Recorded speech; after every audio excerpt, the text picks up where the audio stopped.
All this story would begin in the exhibition tournament that the Gods of Destruction had. However, everyone had thrown themselves against Beerus, implying that he was the most powerful god and the most hated by all. Beerus was able to face all the Gods of Destruction equally. However, in the end, only Kaitala and Beerus would remain.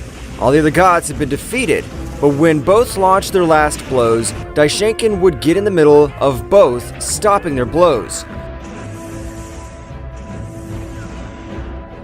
That has been all. Now I'll give the rules of the Tournament of Power, so that you'll be prepared. The rules would be the same, however, all the gods had taken a little grudge to the god of Universe 7, Beerus, since his power was so much, he was even able to defeat them even though they were 11 against 1. Everything would go on as normal, with the victory of Universe 7 and the Android 17 bringing them back to all the universes. All the gods were furious, especially with the Saiyan Goku, who had achieved a power beyond a god of destruction. The only one who would be able to defeat him would be the god Beerus. That's right, both subjects of great powers belong to Universe 7.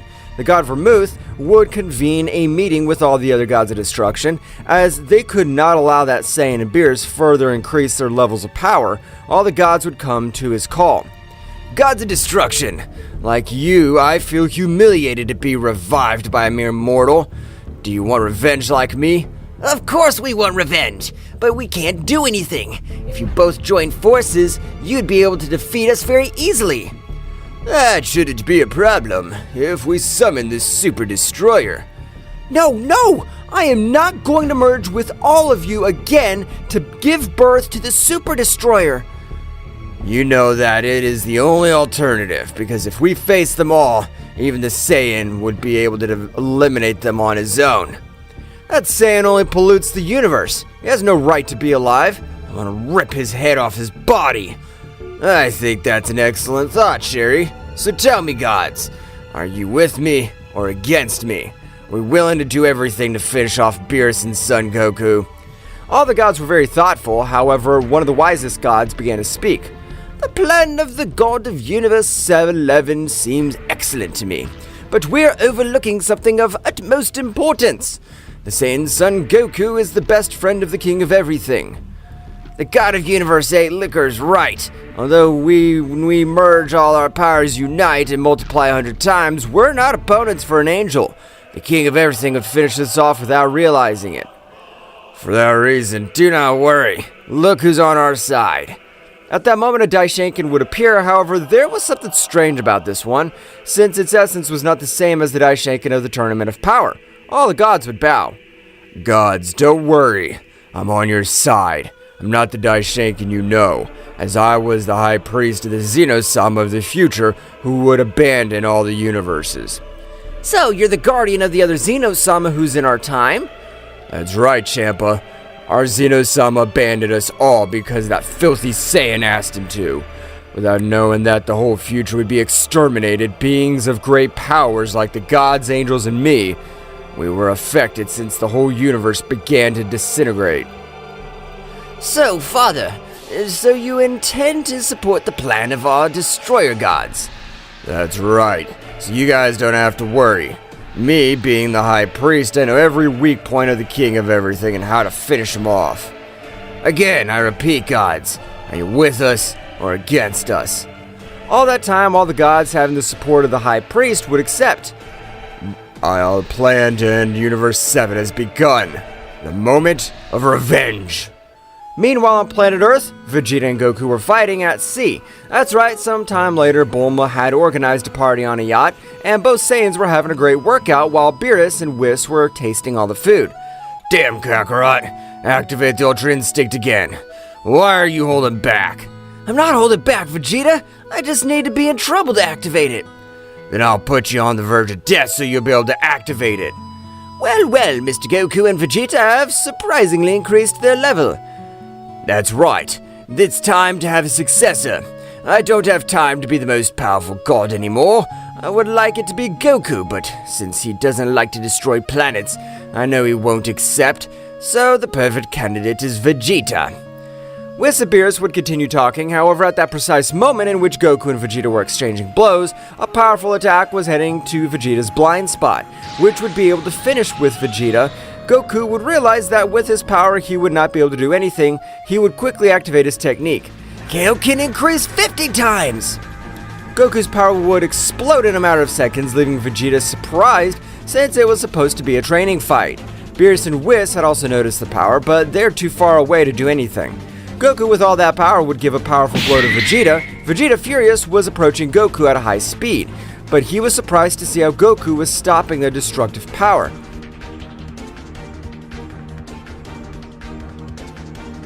Damn it! I'll not allow this to fall onto Earth.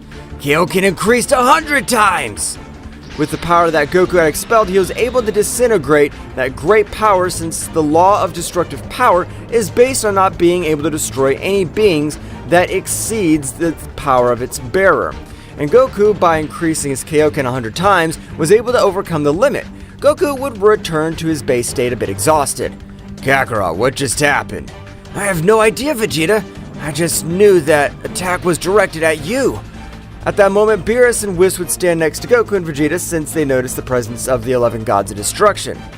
What the hell's wrong with you? Why the hell are you in my universe? At that moment, Vermouth would stand in front of all the other Gods of Destruction. I know that must be going through in your head, Beerus. The universe, after all, brought us to life, but it was also the worst humiliation we could receive. That's right, we won't forgive you. We will finish each of you one by one. I'll never allow that. I can only finish with all of you. I agree with you, but let's see what you could do when you face the Super Destroyer. You know the limit of its power. Goku, Vegeta, attack! Don't let them summon the Super Destroyer! Goku and Vegeta, noticing that even Beerus got nervous when they named that being, both Saiyans would go on to the attack. Goku had recovered his power thanks to Whis. Goku in Super Saiyan Blue Kaioken increased 20 times. He was able to face the weakest gods, while Vegeta in Super Saiyan Blue Evolution was powerful enough to keep some gods aside, and Beerus was able to take care of all the others. It's too late, Beerus. When we arrived on this planet, we all prepared ourselves, only to complete the final step here. At that moment, a pentagram would form on the entire planet Earth. That's right, and an extremely impressive power would be present. Beerus would likewise launch into the attack, but a strong bolt of lightning would make him retreat. That's right, all 11 gods were in the invocation of the Super Destroyer. I don't know what the hell's going on, but we'll not be left behind. We'll summon Gogeta, the Hellborn Saiyan. Goku and Vegeta, without thinking about it, giving birth to Gogeta once again.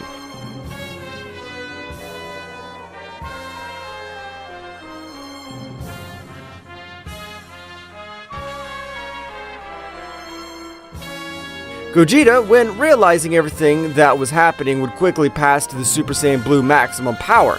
However, the power that was going to be released so much, leaving surprised even the same Whis. That's right, Gogeta was able to reach the most powerful state of Son Goku, achieving the Ultra Instinct. Daishinkan was watching everything that had happened would be said. This is bad. Power of those two Saiyans is great, and when they invoked that fusion, their power exploded.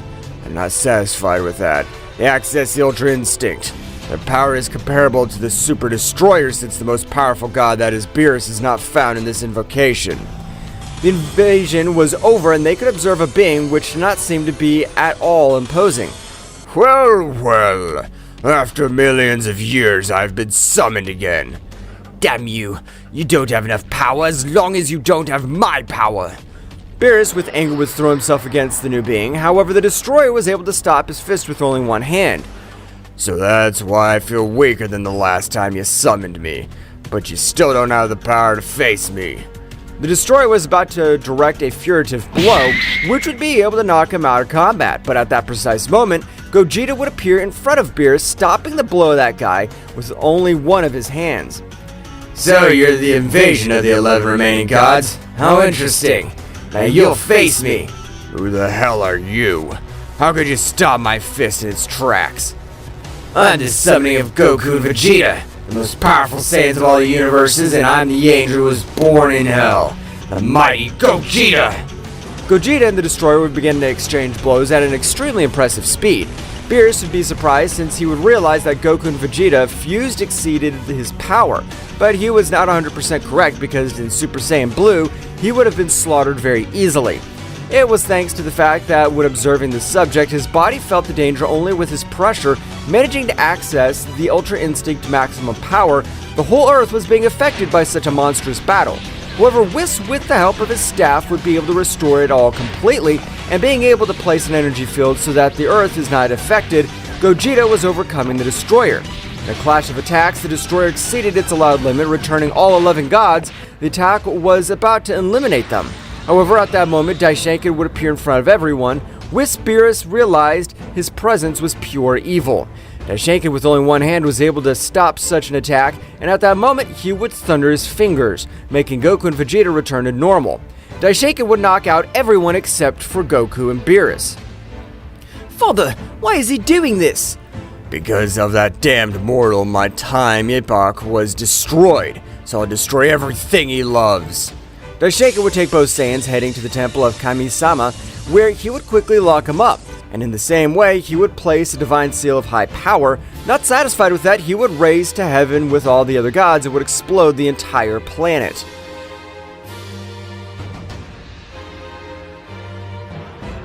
Whis, are you with us or against us?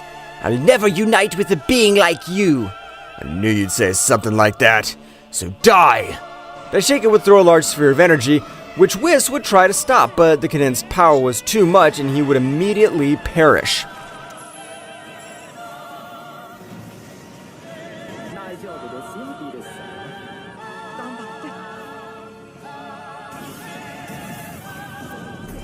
Daishenkin and all the other gods would leave to an inhospitable planet where Daishenkin would begin to give them some orders.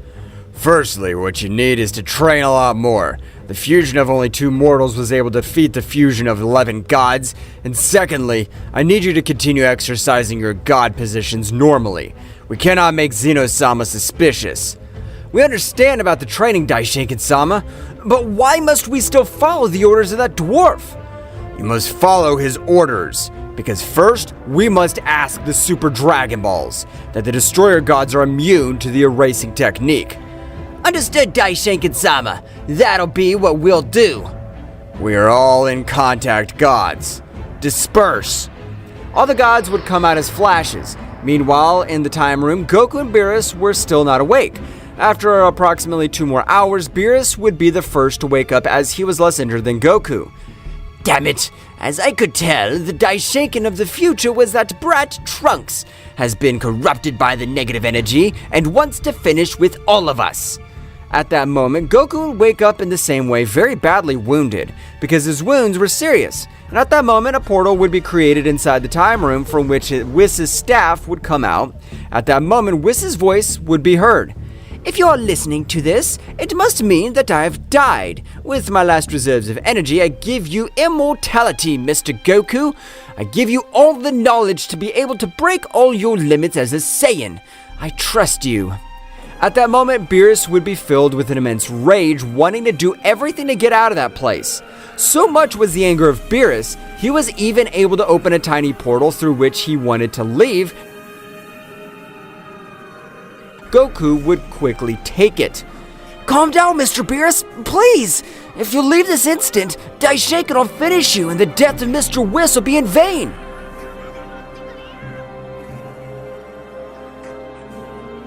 Let go of me, Goku! You're right. I don't have the power to kill Daishenkin, but I'll kill all those bastards. We shouldn't have brought them to life! Please, Mr. Beerus, calm down! Goku, realizing that Mr. Beerus was not calming down and it was becoming increasingly difficult, he would access the Super Saiyan Blue with a Kaioken increased 50 times. Having immortality, his bones regenerated at an impressive speed. Beerus at that moment would understand everything. I want to train so hard to defeat that damn Daishenkin. I swear I'll finish him with my own hands and not forgive him for murdering Whis. Not only do you want revenge, Mr. Beerus, I'll also make him suffer in the worst way possible. Goku and Beerus would begin to train to be able to overcome their limits. At that moment, each one saw the right way to break their limits. Mr. Beerus, despite being a god prodigy, you have a very powerful transformation. With this training, you'll be able to unleash it completely. Thank you very much, Whis, for everything. I swear I'll avenge your death. Mr. Goku, you being a Saiyan, you have no limit. These are one of the many traits of your power, but as I always told you, Mr. Goku, do not trust and always stay in the Ultra Instinct, because if there's any attack, your body will react by reflex. Goku in the same way would observe all the training he had to do. At that moment, Beerus and Goku would stare at each other, both launched an attack. Goku wanted to master all his transformations, would pass to the Super Saiyan God, which with both would begin to give a good battle. The two beings possessed a power that even surpassed the gods. Goku and Beerus needed their bodies to be strengthened to be able to withstand the large loads of energy that were about to increase. Meanwhile, in the Kingdom of Everything, Daishinkan was very thoughtful. This is very strange. I don't feel the presence of Whis or the god Beerus. I'll go ask something to the god Champa to see if he knows what happened to his brother. Daishinkan would quickly create a portal with which he would leave to Universe 6. Daishinkan would arrive in a few moments, observing the god Champa very agitated.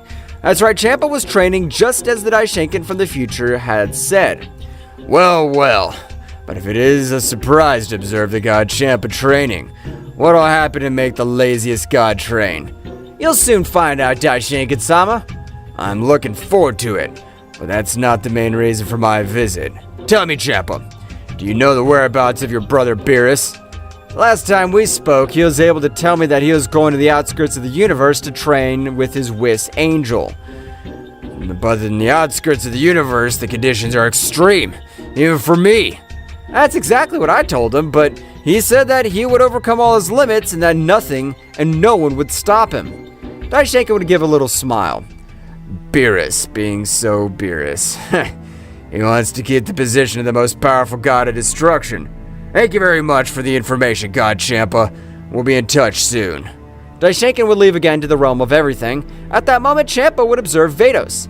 Vados, I hope you're ready. The plan to overthrow the king of everything is about to begin. Vados and Champa continued with their great training. In all the universes, the gods were training. Meanwhile, with the Daishinkan of the future, he was very thoughtful. That's right, he would know how to get rid of his counterpart and both guardians. With my other part, I'm sure to defeat it. I have increased my powers a lot, but if both guardians join, I'll be finished. I don't know what I should do. Meanwhile, returning to the realm of the whole, Daishinkan felt the same way, that something was wrong. Being a supreme angel, he had a much more developed perception. Something very bad's about to happen. I better train. I'll also inform the king of everything. Daishinkan would talk to both kings of everything, informing them everything that was happening. Daishinkan, being an angel prodigy and being chosen as my guardian, I'll not overlook your preeminence. Guardians, we'll all train from now on. As you command, great Zeno-sama! Daishinkan and his power would create a room which was perfect for the training of the kings of everything, or supreme guardians, since its gravity and environment were perfect to increase their powers. Going to Universe 6 and the planet Sedala, Kale and Calufia were training. That's right, they also wanted to reach Super Saiyan Blue phase. Damn it! I want to be able to defeat the old man Goku! But sis, Mr. Goku's very powerful. I don't think we have the power to defeat him. Of course we don't have it now, but in a very short time, we'll be able to defeat him. Meanwhile, where Daishinkan was, a great idea had occurred to him. If the Super Destroyer didn't have the power it had before, it's because it lacked the power of Beerus, the most powerful god. But if all the gods train and absorb the most powerful warriors of their universes, they'll reach an incredible level. Daishinkan would communicate with all the gods mentally. Gods, I want you to absorb the power of all mortals of great power. I trust you. All the gods would accept. However, the most thoughtful would be the gods of Universe 6, Champa, and the gods of Universe 7, Vermouth, since they possess the most powerful warriors of all the universes. However, they were not going to disobey the orders of the High Priest. The first to start between the two would be Champa. That's right. Champa began absorbing the weakest beings of his universe to finally have the necessary power to face Hit, Kefla, and Kaba. However, of all that Champa was doing, Hit had noticed. Damn it! Mr. Champa's absorbing all the warriors of this universe. This is bad. Sooner or later I'll have to face him. must communicate with the Saiyans. Quickly, it went to the planet of the Saiyans, informing them everything that was happening, leaving them very surprised. But this is bad. We still don't have enough power to face a god. For that very reason, I've come. I, the legendary assassin, will train you personally, making you warriors of great power. But Mr. Hit, where do you plan to train us? Because if we raise all our power, Mr. Champa will be able to notice us. Don't worry about that. I control the time, or have you forgotten? Hit at that moment will create a rift in space-time, causing everyone to enter. Here, even if they expel all their power, they won't be able to find us, or at least it'll take them much longer. So it's time to train. Hit at that moment launched an attack against the three Saiyans, leaving them on the verge of death. Damn you! Why didn't you let us know when you were going to attack us? God of Destruction will never warn you when he attacks you. Now, you're just dead. Hit with a medicine that he had received in one of his missions would make them recover quickly. The three obtained an impressive Zenkai. That's right, being on the verge of death, their battle level had increased in an impressive way. Returning to the room with Beerus and Goku, both had obtained an impressive physique, and their power had increased in an incredible way. At that moment, both would feel ready to access their transformation. The first one to try it would be Goku, who, from one moment to another, was able to access the Ultra Instinct and would begin to increase his power, remembering Whis' words.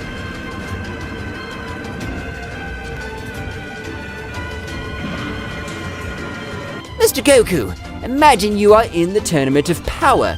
Since this power of a Saiyan is defined by anger, with the Ultra Instinct by a state of calm, you can maintain a balance. You'll be able to access all of your first transformations. Goku would do as Whis had told him, beginning to imagine the Tournament of Power. Goku began to increase his power in an unusual way, being so much that the whole room of time would begin to shake. The power that Goku is releasing is impressive. Can't believe all the power that he's capable of releasing. Goku, from one moment to another, would shine a great light all around him, leaving Beerus without vision. When he opened his eyes, he would be surprised to observe a Goku very similar to when he faced on planet in the North Kaio. That's right, Goku had accessed the Super Saiyan Phase 3 Ultra Instinct. His power was so much that made Beerus tremble. I'm not going to stay behind. Now it's my turn to transform. Beerus would likewise begin to remember everything that Whis had told him. Mr. Beerus, we have trained all our lives on your planet, so in that place you'll be able to create a trigger for all your power. Beerus would begin to imagine in the same way. That's right, the power of Beerus began to increase in such an incredible way that even on this occasion, it would leave Son Goku surprised. Mr. Beerus is impressive. I didn't think he had increased his battle level so much. Beerus would continue to raise all his power. That's right, at that moment that his power reached its limit, he began with his great transformation.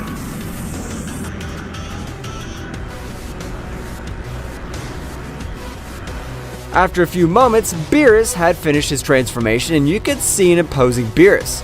Are you ready, Goku, to finish with those bastards? Yes, sir, Beerus. It's time for revenge. Both unleashed their power, distorting all that dimension.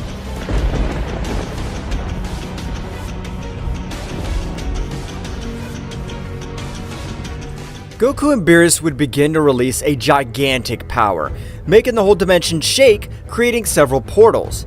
However, they still didn't have enough power to get out of that place. Interesting. It seems we're trapped by a high-level divine seal. Ha ha ha! But that won't be enough to stop us! Our power surpasses all the seals they put on!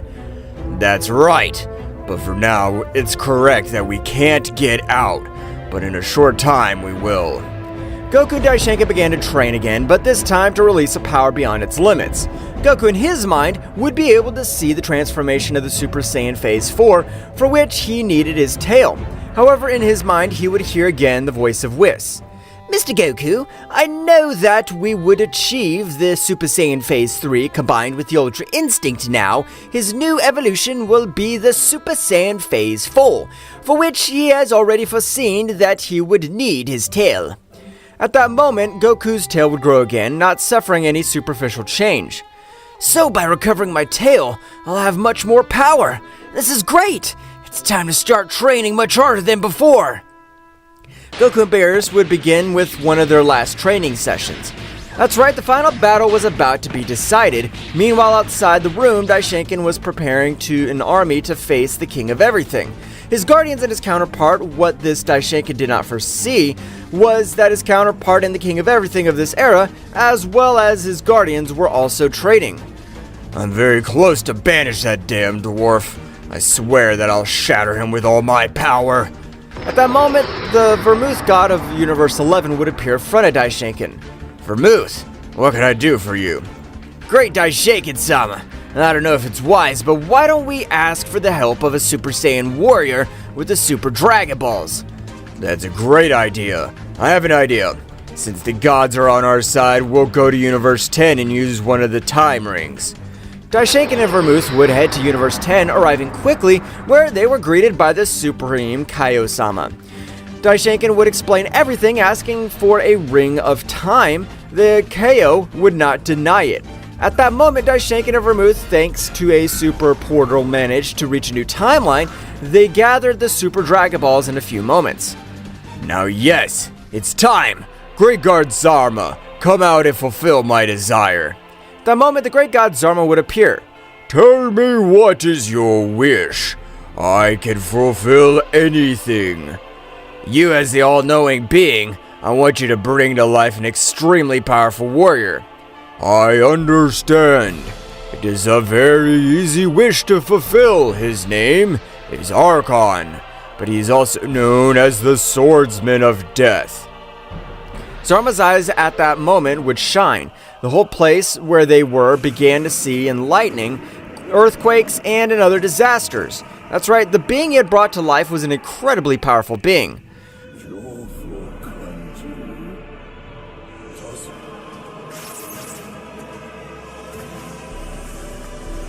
This level of strength is amazing.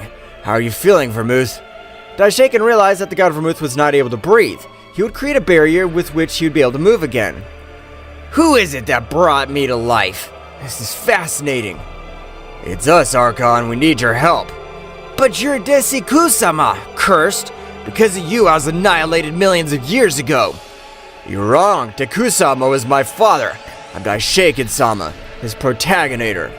So Dekuso's son has brought me back to life. This is interesting. All the Destroyer Gods and I have organized a revelation against Zeno-sama and Daishinkan from another timeline. Will you help us rule everything? Of course I will. I'll wipe out every divine being that gets in our way, especially the King of Everything. Daishinkan would say to himself, that guy that Zarma brought to life seems to have an impressive grudge against Zeno-sama. This is perfect.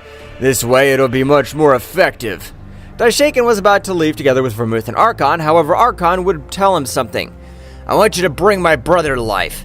He'll be of great help. He's the 007 swordsman. Understood, but we must go to another timeline, but one question. Why 007? That's the number of beings he's annihilated. A being that only wiped out 7 subjects. Do you really think he's helpful to us? Simple, God. Wait for your superior to finish speaking. He has annihilated 7 beings in his entire existence, but the 7 are the kings of the entire fallen multiverse. Daishinkan would be very surprised because millions of years ago, a rumor spread through the 12 multiverses, and it said that a guy ended the lives of 7 kings of the whole. So the rumor was true after all. A being who killed 7 kings of everything, even sacrificed himself to not kill the most powerful king of everything. So, you know the story. That's right, he's my brother. And his name is Kimura, the 007 swordsman.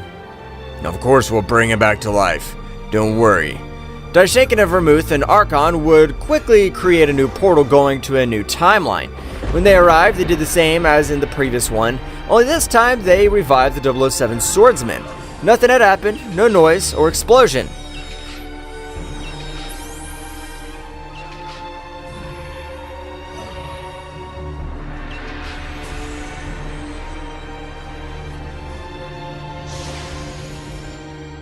So, after millions of years, they have brought me back to life. Well, long time no see, brother. So, you remember me. That's good, Kimura. I wouldn't be such a scum to forget my own brother. But tell me, why did you bring me back to life?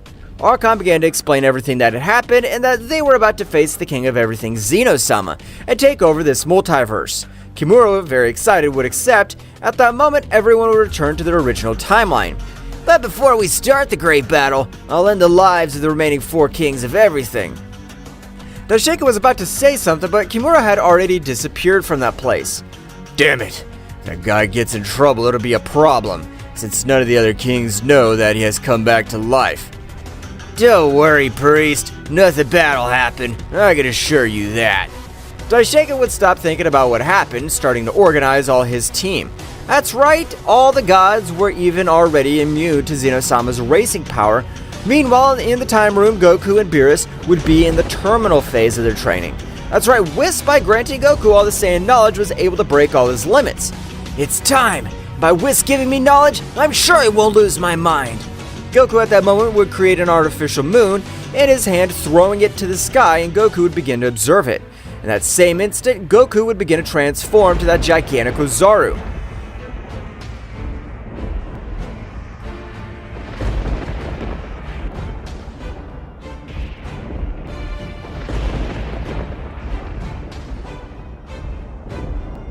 Goku, are you alright? Can you control that state?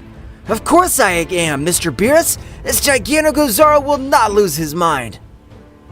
Goku at that moment would begin to transform into the Super Saiyan Phase 4, but before finishing his transformation, Goku would combine it with his Divine Ki, observing the variants of the Super Saiyan Blue Phase 4 and the Ultra Instinct Phase 4. Both new transformations broke all the laws of the logic of the power, since a simple Saiyan was able to overcome the power of an Angel Supreme level. Mr. Beerus, I'm ready to begin our revenge. I think that's great, Goku, but don't be in a hurry. Control all that power so you don't wear out your energy. You're right, Mr. Beerus. Let's train for a while longer so we'll be able to finish those bastards quickly. Goku and Beerus would begin with their last training, where they both trained their peace of mind and spiritual base. Meanwhile, with Daishaken and Archon, it had already been a week since Kimura had left, but at that moment Kimura would appear in front of everyone. Did you defeat all the other kings except for Zeno-sama? That's right. It was too easy. The only problem was the king of the most powerful everything. Daishaken couldn't believe that the Kimura of the 007 swordsman possessed. However, Daishaken would come out of his astonishment when he'd hear Kimura again. Tell us, priest, when are we going to finish with this king of the multiverse? I can't wait to do it. I ask you to be patient, please. Very soon we'll bring down that damned one. At that moment, all the other destroyer gods would arrive, which had increased their power in an unreal way, being so much that even the power of some of them was compared to the power of their guardian angel. We're all ready. I don't know what the hell we're waiting for. You're right, Kimura. Tomorrow we'll give the final blow to the kingdom of everything. So get ready, all of you. All the gods bowed as a sign of being ready for battle. However, at that moment, a strong tremor would be felt throughout the universes, and an extremely impressive power would be present. That's right, it was the power of Zeno-sama, his guardians, and the great priests. This can't be! The power of those bastards has increased in an amazing way. I can't believe it! Well, despite being only 3 warriors, it'll be a very fun battle since their power's not low at all. It's time to attack! I won't let them catch us off guard. Wait! Don't predict. I know you're very powerful, but we must have a strategy. On that occasion, Daishaken's right. The most powerful of that king, although he doesn't compare to the power of the most powerful king, I'm sure it could cause you problems. Gods, create the Super Destroyer. All the gods would create the Super Destroyer again, however this time the power it gave off was even more powerful than when Beerus joined them. This power is amazing. I can't believe that all this power is flowing through all my ki veins. Well, we are 4 against 4 since 2 of the Guardians will face my Destroyer and Archon, while Kimura will face Zeno-sama and me with my counterpart. Any doubt? Nothing to be heard in the whole place. So, now it's time to attack. Let's go! At that moment, the 4 beings would increase their power to the maximum, being perceived by the 4 beings of the whole realm. So Daishaken was right. These guys are ready to finish us off. At that moment, a portal would open in front of all of them. But that's right, Daishaken had overlooked something since there were 2 Zeno-samas, so there were also 4 Guardians. Plan B. Time to finish them off with a big wave of energy. All would create a giant sphere of energy of massive destruction, being received by a wave of energy by the beings of the Kingdom of Everything. After a few minutes, their attacks colliding, a great explosion would be created. Daishaken and Zeno-sama would be surprised to observe another Daishaken. However, they would not say anything, and at that moment, a great battle would begin, in which all in a matter of a few moments that the battle had begun, 2 of the Guardians had fallen into the hands of Kimura, while Daishaken, of an attack of energy, had left the destroyer on the verge of death. In that moment, Kimura would be in front of Zeno-sama, and both would observe each other fixedly. I'll not let you destroy my universe. I swear we'll finish you and that evil version of Daishaken. I will finish you. You don't deserve that power. The king of everything should not be a simple child. I'll fight to the end with you, evil part. Let's see who dies first.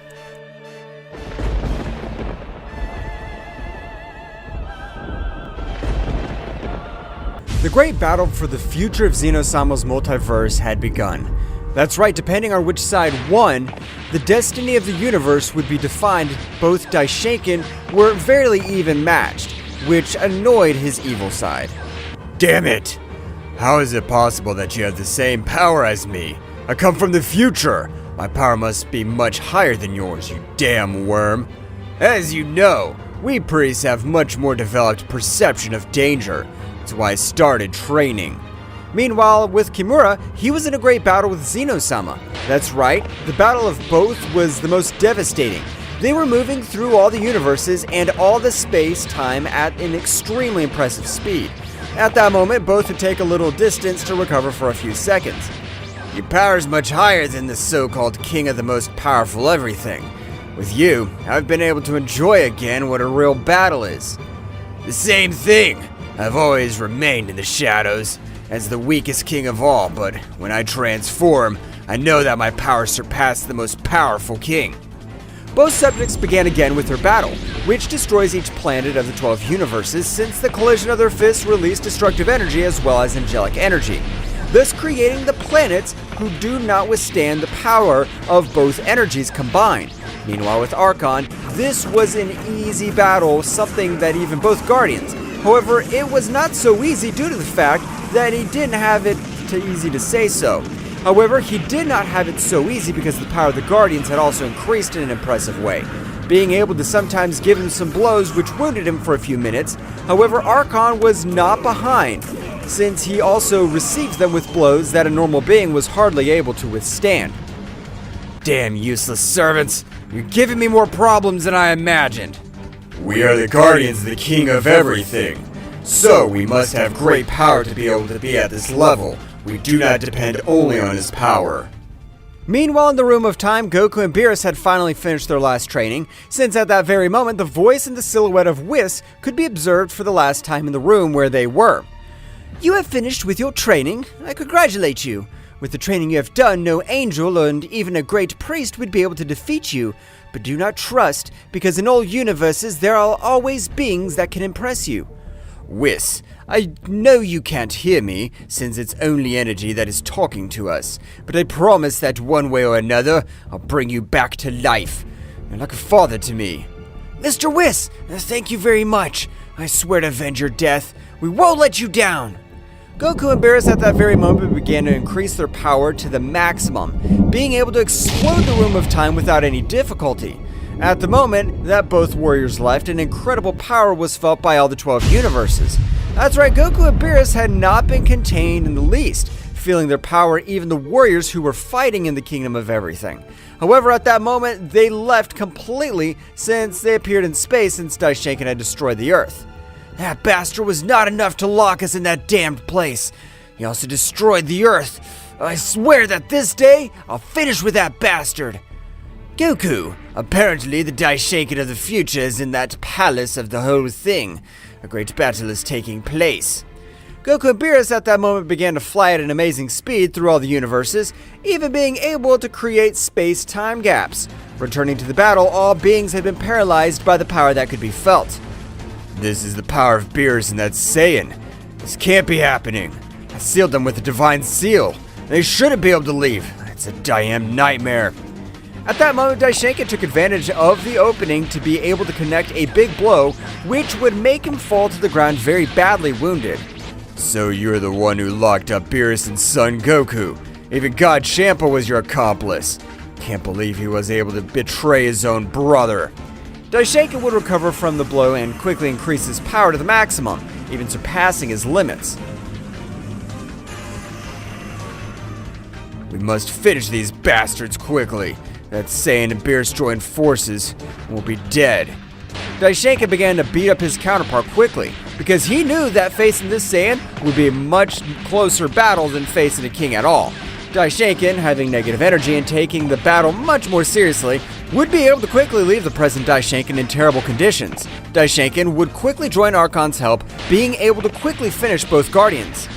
Just like you, I'm also a nervous priest. The power that was felt before was a power that even I'm not able to comprehend. Kimura was having a very even battle with Zeno-sama, and that bothered him more and more, because in all the universes, they're afraid when they hear the name of Kimura, the 007 swordsman. I don't care if I lose my pride as a warrior. This is a battle, so between the three of us, we'll finish you, the damn king of everything.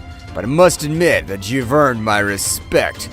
Kimura, Archon, and Daishenkin quickly attacked Zeno-sama, who, despite having an incredible power, would not be able to fight against the three of them at the same time.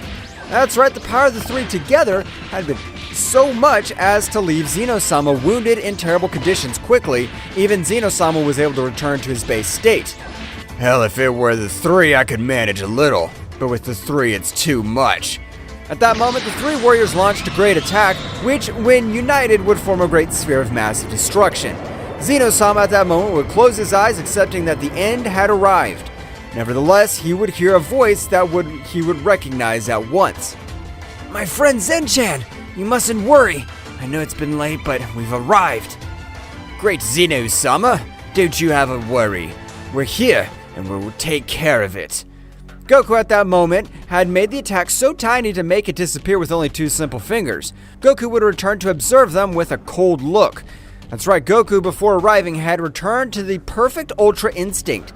He didn't want to use his most powerful transformation against the subjects that they were going to face. Observing you, I can see all how your ki is evil, so you leave me no choice but to finish you off.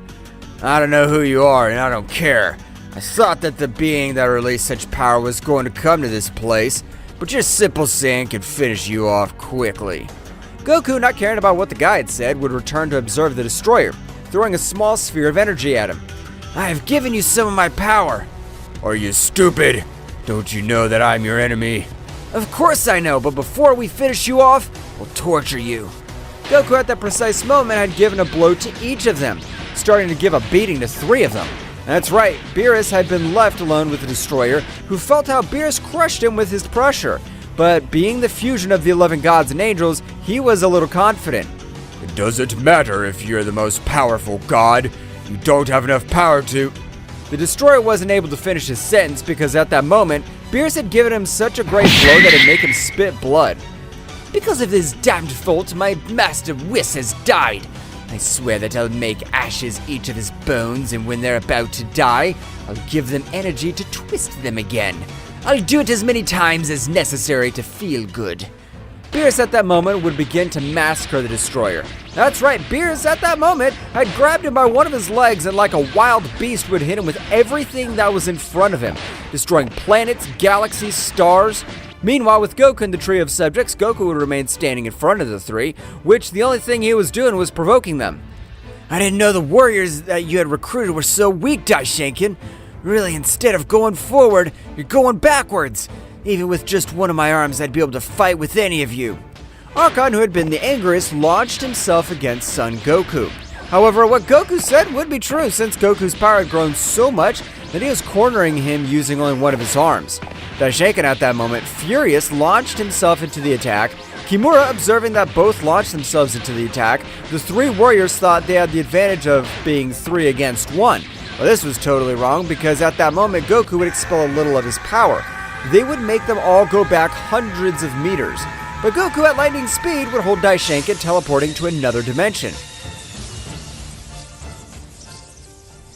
In this place, 1 year is equivalent to 1 minute in the real world, so I plan to torture you until I'm able to feel good. Goku at the instant began to torture Daishinkan in a way that seemed to be a beast. The pure hatred Saiyan who loved life seemed to have died. For only 15 minutes, Daishinkan would kneel down in front of Goku. I'm sorry, Saiyan God's son, Goku. I swear, I'll go to my timeline. You'll never know anything about me. I'll even revive Whis. Please, spare my life. Goku at that moment would teleport to Daishinkan's back, and like a beast, he would pierce him with a single punch. I'll never let an insect like you live. You even dare to destroy my planet! Goku at that moment would take out his fist and would launch a great attack that would begin to reduce him to simple atoms. While Daishinkan was disintegrating, he was able to say his last words. No matter what you do, you'll never be at the level of a god. With my death, the angelic world will go against you, and you'll never leave you alone until they kill you. At that moment, Daishinkan would be completely turned into dust. Goku would come out of the dimension without warning. He'd give a big blow to Kimura and Archon, which were heading against Beerus. When Beerus felt the god power of Goku again, he knew he had finished with the life of Daishinkan. It's time to end your pathetic life. Even your Champa betrayed me.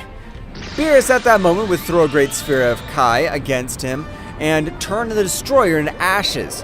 At that moment, Beerus would stand next to Goku. At the same instant, both subjects had returned from the blow that Goku had given them. I want to face the guy named Kimura. It's said that he's able to kill kings. I want to be able to see if he can kill a simple Saiyan. Alright, then I'll take on the other guy. At that moment, the four warriors began their great battle. But something that Daishinkan said was true, since in the angelic realm, the powerful Nin was furious when she perceived that the vital energy of one of her creations had disappeared. I don't care who exterminated him. I want them to finish with that damned guy. At that moment, the castle where the girl named Nin would explode. Nin was furious. In spite of blowing up her castle, she had not caused any damage. At that moment, one of her most powerful angels approached Nin. Nin-sama, why are you so angry? What happened?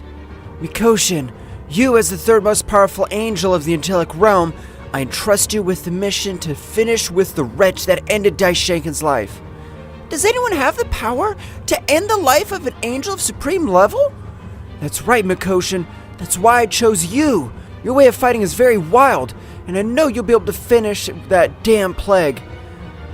As you command, Nin-sama, with your permission, I'll go to fulfill my destiny.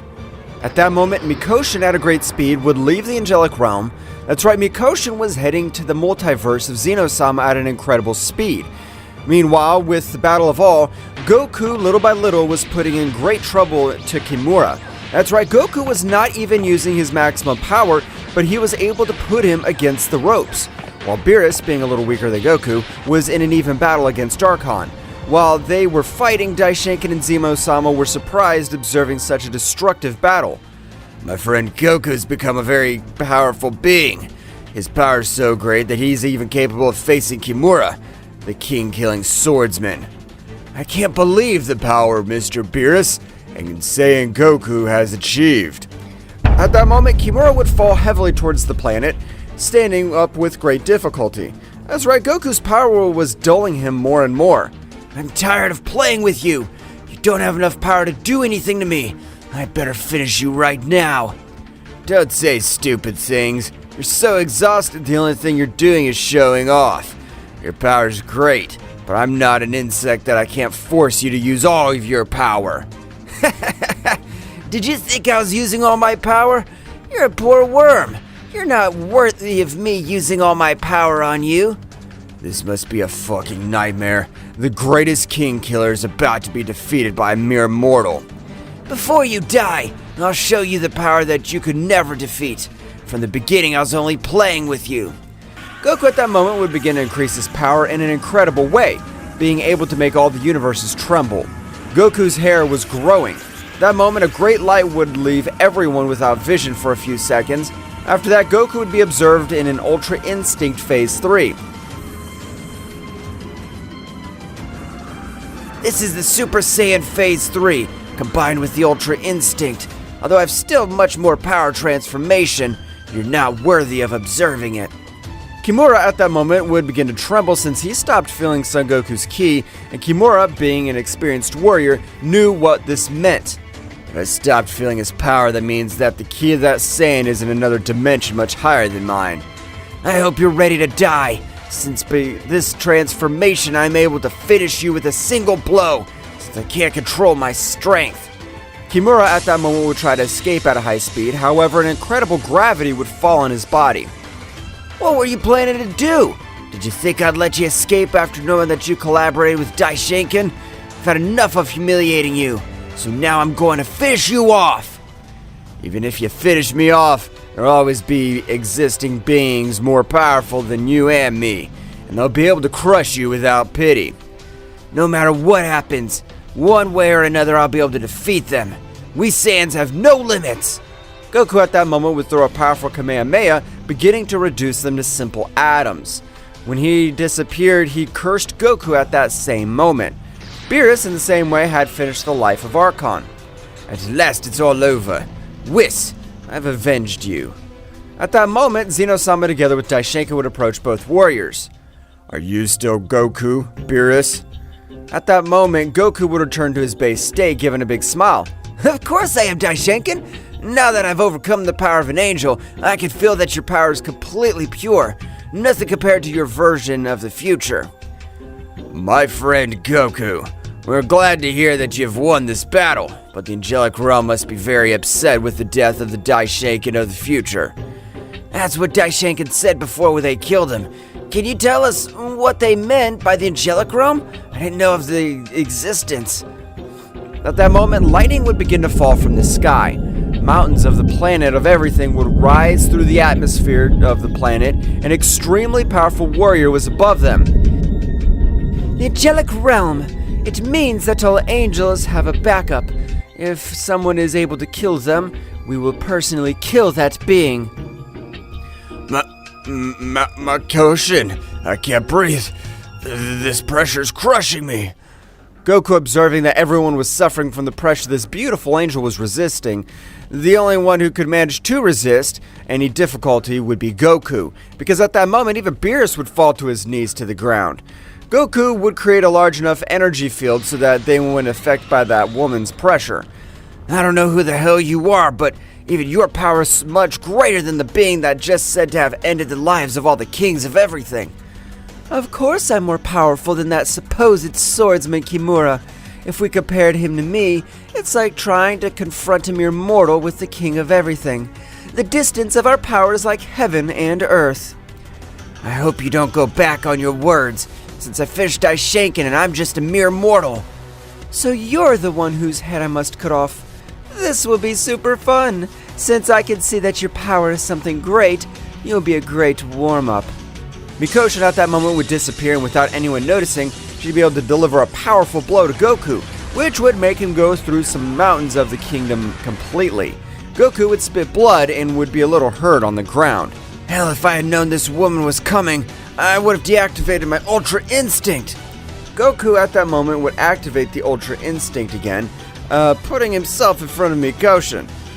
With the hit I gave you, I was able to end the life of a king altogether, even the one called Kimura. Tell me, what is your name? My name's Goku, but I'm also known as Kakarot.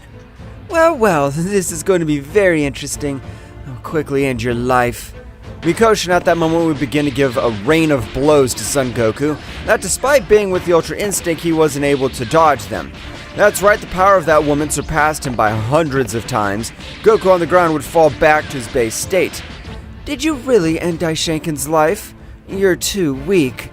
Goku at that moment would stand up furiously, starting to increase his power to the maximum, accessing the Super Saiyan Phase 3 with the Ultra Instinct, leaving Mikoshin a little surprised by such a sudden increase in power. Wow! You multiplied your power approximately 50 times, but that won't be enough, since my power goes far beyond that. We won't know until that fight. Zaru body activated! Supreme Endurance! Goku at that moment launched himself against Mikoshin, however Mikoshin dodged every one of his blows. But when Mikoshin connected a blow, his bones were pulverized when they made contact with Goku's body. However, Goku would be sent thousands of meters flying away. The hardness of your body, as far as I can tell, is multiplied 1,000 times more. You're able to break the bones of my entire right hand. Goku at that moment would stand up with a very serious look on his face, as if he was a little confused by what happened a few moments ago. What's going on here? My body's much more resistant than the hardest metal in the universe, and yet she was able to hurt me. That woman's not normal. Goku would pull out his thoughts, and he heard Mikoshin's voice behind him. You are a very smart Saiyan, but how about this? Mikoshin at that moment had thrown a large sphere of energy, which Goku, with expelling his ki, was able to free himself. But at that moment, Goku would feel an incredible pain. That's right, Mikoshin was throwing punches with the pressure of his fists, and the body he exerted was so much that even exceeded the resistance of the body of an Ozaru. If at the moment of hitting you I get hurt, I'll annihilate you with pure air blows. Although they say it's much greater agony, since you can even mix energy and pressure, making your pain agonizing for the opponent. Goku was not able to do anything since Mikoshin was finishing him easily. Goku, while receiving the beating of his life in that instant, would say to himself, "The power of this woman's incredible. I mustn't hold back. Even if I don't master it 100%, I have to use it. I must prepare to die." Goku at that moment, in spite of receiving a beating, would begin to accumulate power. Meanwhile, inside the barrier, Beerus was surprised since not even the Power Son Goku was able to bend that woman. That woman, from what I understand, is the third most powerful girl in the angelic realm, being able to defeat all the kings together and using only one of her arms. She is mighty Bouken-sha. I never thought I would have the honor of seeing her in front of me. Don't say stupid things. That woman's about to kill Son Goku. We can't do anything. Even if we got out of this energy field, the pressure of any of them would be able to crush us. Damn, what should I do? We're being humiliated again.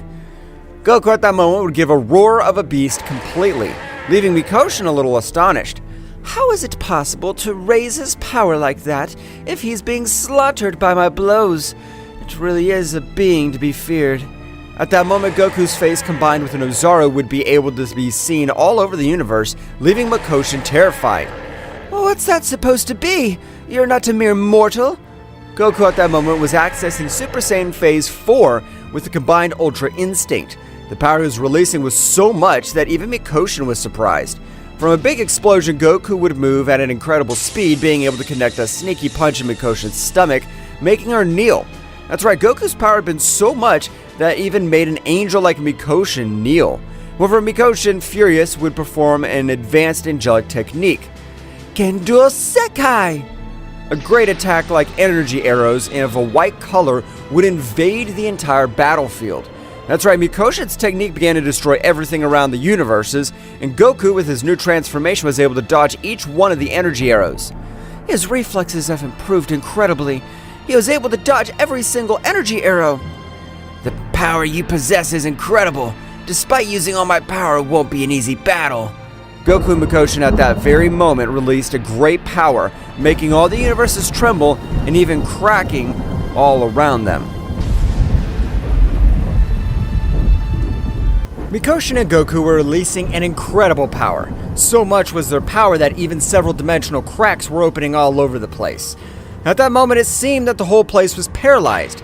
That's right, Goku and Mikoshin began to exchange blows at an even faster speed than the speed of light. After exchanging a few blows, Goku was able to connect an effective blow, which would send Mikoshin to fly to a planet, falling without any defense. At that moment, Goku would approach all the others. Leave this place! I'll defeat her, but I can't concentrate or release all my power if I think I can hurt you. Goku, I trained with you. Are you sure you can stop that demon? We trained together, Beerus, but you never realized my true power. Now leave immediately! They all began to leave at a great speed. However, Mikoshin, upon realizing this event, would throw a great sphere of energy at them, which Goku would reject. Beerus, you're already much faster than Zeno-sama. Use your lightning speed and get out of here quickly. Beerus at that moment would take everyone and seemed to have transformed into the same lightning. That's right, Beerus' speed had exploded. Only being able to see some lightning around, Beerus was moving at an incredible speed. Damn, that damn cat's speed increased by an overwhelming amount. Now that none of the beings I care about are here, I can unleash my power. Don't say stupid things. The power you're using now is all your power. If that's what you thought, I hope you're prepared for the power I am about to unleash. Goku at that moment would return to his base state, leaving Mikoshin a little surprised, since his power had diminished rapidly. Mikoshin, without losing the opportunity to attack, however, Goku increased his power again to incredible scales, being able to push her away with a simple expulsion of his power. I hope you're prepared for the transformation that even surpasses the Super Saiyan 4. This transformation still, we don't know what to call it yet, and no one's able to beat me in this form. Goku at that moment would access the Ultra Instinct, but something to differentiate was the power he gave off. What is it supposed to be doing? The power he's releasing is barbaric. Mikoshin at that moment would be totally amazed. At the moment, she had observed the Omni mark on the forehead of that Saiyan. Admire the power of the most powerful Saiyan of all universes! The Saiyan who even gave his life for his loved ones and was betrayed by everyone. Goku at that moment would continue to increase his power in such an overwhelming way that even Goku's power would reach the angelic realm. This power is from that guy who's fighting with Mikoshin. This is incredible. I don't think Mikoshin will be able to face him. At that moment, a new guy would appear, Nin-sama! The power that is released from the multiverse of Zeno-sama is incredible. Even Mikoshin's capable of losing his life. Personally, the second most powerful angel of the angelic realm, will take care of that miserable mortal. I trust you, Geika. Your power is so great that you can end the life of a king with just one finger. But the power that's released is incredible. Don't worry, my lady. I'll bring the head of this wretch to our palace. Geika at that moment would also go to the multiverse of Zeno-sama. Goku would still continue to increase his power in an amazing way. From a great glow, you could see Goku, who was with his new transformation, even some marks all over his body. I'm ready. Now I hope you can do something, because in this transformation, I'm not able to contain myself in the least. Goku at a speed that even surpassed Mikoshin would give her a great blow that would leave her seeing everything blurry. That's right, she could even observe how everything around her was moving quickly. It shouldn't be happening. The blow you gave me has done terrible damage to me. Goku at that moment, without giving any time, would begin to beat up the angel. While Goku was giving him blows, she would say to herself, I have to knock her out quickly before I can feel my power begin to diminish. Great power begins to approach. Goku and Mikoshin would continue exchanging blows. After 3 more minutes, Mikoshin was in terrible condition. That's right, she was no longer able to continue. Goku at that moment would approach Mikoshin. I can see that you don't have evil ki. You're only following orders and I won't kill you. However, at that very moment, Geika would arrive at the battlefield, giving him a great blow, which would make him retreat a few meters. Mikoshin, are you alright? Mikoshin wouldn't say anything, knowing that the Saiyan would have ended her life whenever she wanted. However, she didn't do it. I swear that I'll crush every one of your miserable bones until you beg for your pathetic life. I'll not only finish you off, even your cursed offspring. Goku at that time would stand up, staring at him. You don't have the power to back up your words. You're a simple insect. Geika at that moment began to give some blows to Goku, which he dodged and blocked. Goku, realizing that his power was about to fade, he would quickly use all his power in his last blow, communicating telepathically with Mikoshin. The attack that I was going to perform this very moment has the necessary power to finish with all the 12 universes. Now that you're not a bad person, unlike the guy who arrived, I use all my power in this blow. Goku at that moment began to increase his power in an incredible way. That's right, Son Goku's power was gathering in his fist. Receive this, and Killer Dragon God's attack! A great white dragon would come out of Goku's fist, which was destroying everything around him. The moment Geika, realizing such a monstrous technique, would increase a large part of his power. That won't be enough. Dark Mythic Dragon, Travelor! At that moment, a great dark dragon would come out of Geika's body. Both attacks begin to collide. Not being able to see a clear winner after 30 seconds of colliding, the powerful dragon of Goku is able to pulverize Geika's dragon. Goku at that moment would fall out of combat and unconscious.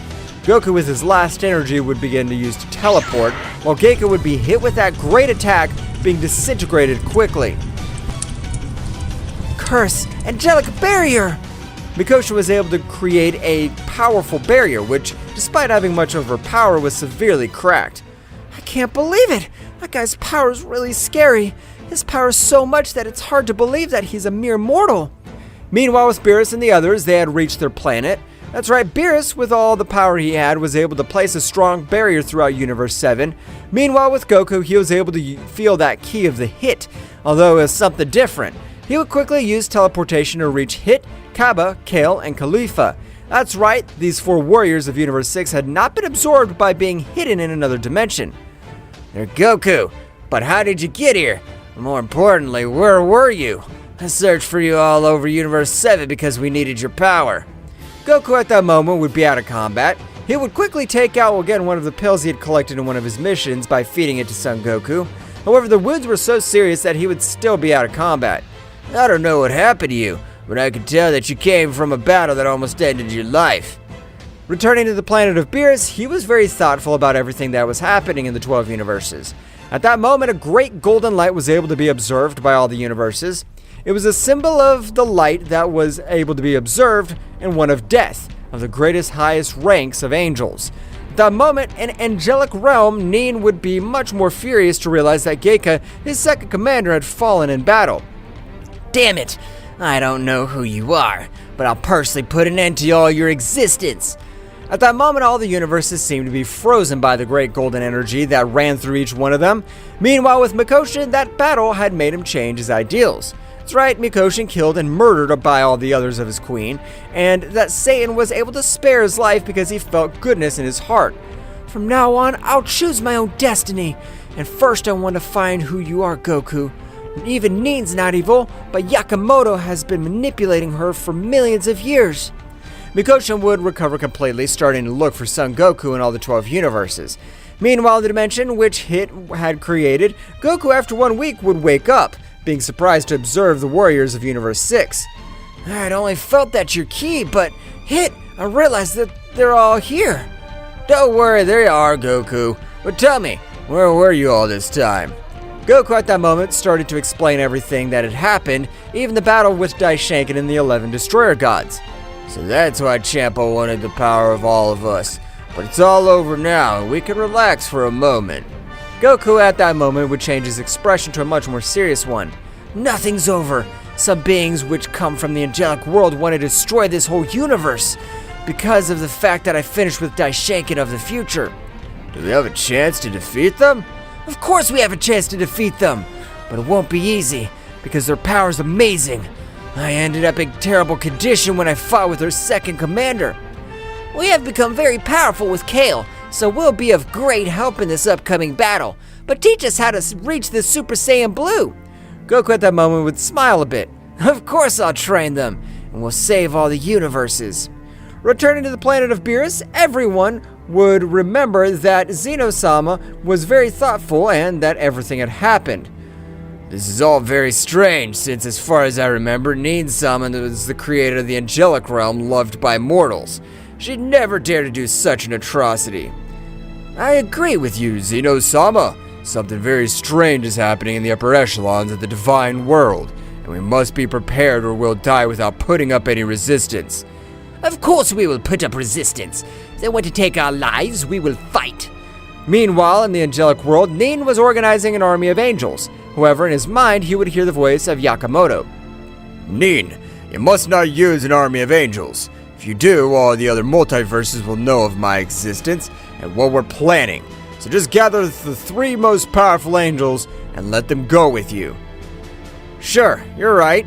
Nin at that moment would try to contact Mikoshin, however, she didn't respond to his call. Mikoshin, if you don't show up at the Angelic Palace in less than 24 hours, we'll consider you as a traitor and we'll finish you off. I'm no longer interested in any of that. I swear I'll make you return to the way you were before. You're the most incredible genius. Don't let them manipulate you. Meanwhile, with Beerus, he had agreed to his transformation, maximum power observing Zeno-sama and Daishanken. This time I'll be the one to train them. We must increase our powers. Daishanken would increase his power to the maximum, while Zeno-sama would charge to his maximum power of combat form.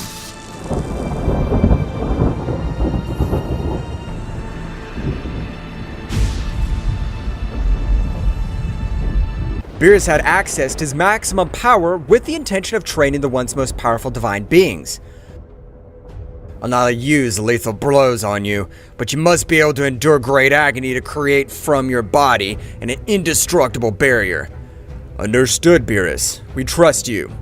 Beerus at that moment would begin to move at an amazing speed, which seemed invisible to both deities, which tried to be on the defensive. However, at that moment, Beerus would begin to slaughter both at once. That's right, the power of Beerus was able to overcome them abysmally. However, Daishinken and Zeno-sama at that moment were also trying to attack Beerus, but although they hit him, their blows had no effect on Beerus, who was currently the god that had surpassed all the limits of a king at all. Meanwhile, with Goku and the other warriors of Universe 6, he was training them in the same way. And since Goku was much more serious this time, he would begin his training with battles, since it was the best training for the whole body to adapt to the damage of the others, and also to possess Zenkais, while Hit was meditating to be able to unlock 100% of his killing ability. In another place of the 12 universes, the powerful Mikoshin was looking for Goku, not being able to locate him, even in his mind. Thoughts that Goku had died were passing through his mind. I don't think that powerful Saiyan who possessed Omni power will be defeated so easily. I'm sure he's still alive. Mikoshin, without giving up, would continue searching for Goku in every corner of the universe. Meanwhile, in the angelic realm, Nin was prepared to end the lives of all the beings in Zeno-sama's multiverse, including Mikoshin. In 15 minutes, the 3 Supreme Commanders and I will head to the multiverse of Zeno-sama to finish with every scum of that place. After 15 minutes, Nin and his 3 commanders were about to leave. However, the most powerful commander of all would speak. Nin-sama, but if even Mikoshin had been overshadowed by that Saiyan, we the 3 Supreme Commanders have thought of merging. I think that's an excellent idea. Of course you can do it. At that moment, a great pentagram would appear all over the place, and the 3 Supreme Commanders would begin to merge. After a great roar, a new warrior could be observed who had an intimidating appearance. I am the result of the fusion of the 3 Supreme Commanders. We're ready to finish with all the trash of Zeno-sama's multiverse. We'll even finish off Mikoshin if she's still alive, since she's a traitor. Nin and that subject named Archon began to fly through all the space-time, crossing each of the megaversal barriers of the multiverses. After a few minutes of traveling, they had reached their destination. However, time in the angelic realm passed in a very different way. While in that place it was only 15 minutes, in the multiverse of Zeno-sama, months and even years had passed, in which everyone had increased their powers in an amazing way. And in the same way, Mikoshin had resigned himself to find Goku, since he didn't feel any essence of his power and believed that he had already perished. Flashback. Apparently, Son Goku did die in that battle, but it doesn't matter. And then I'll take his place and avenge him. When all this is over, I'll use the Super Dragon Balls to bring him back to life.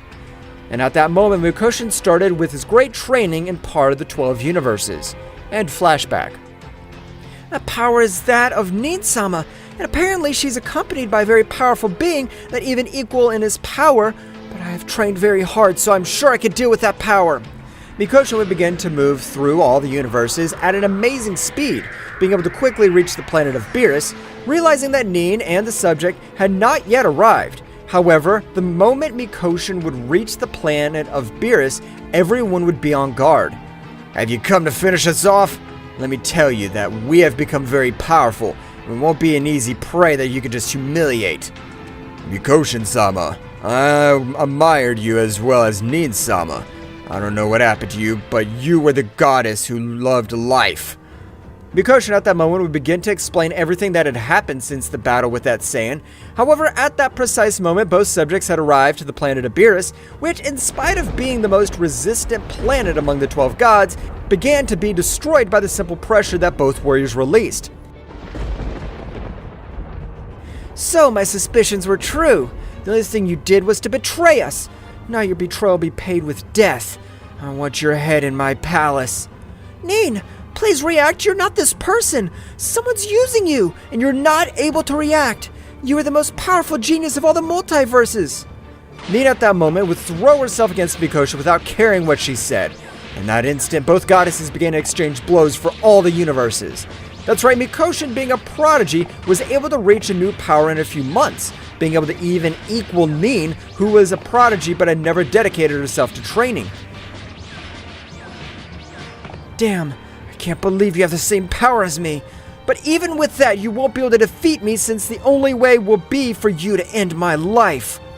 Meanwhile, with Archon, the fusion was observing the three subjects with a very serious look. At that moment, without wasting time, Daishinkan would raise his power to the maximum, making everything around him rumble.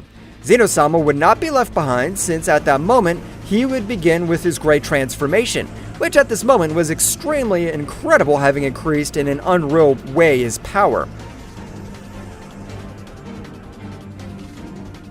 No matter what you do, you'll never be able to defeat me.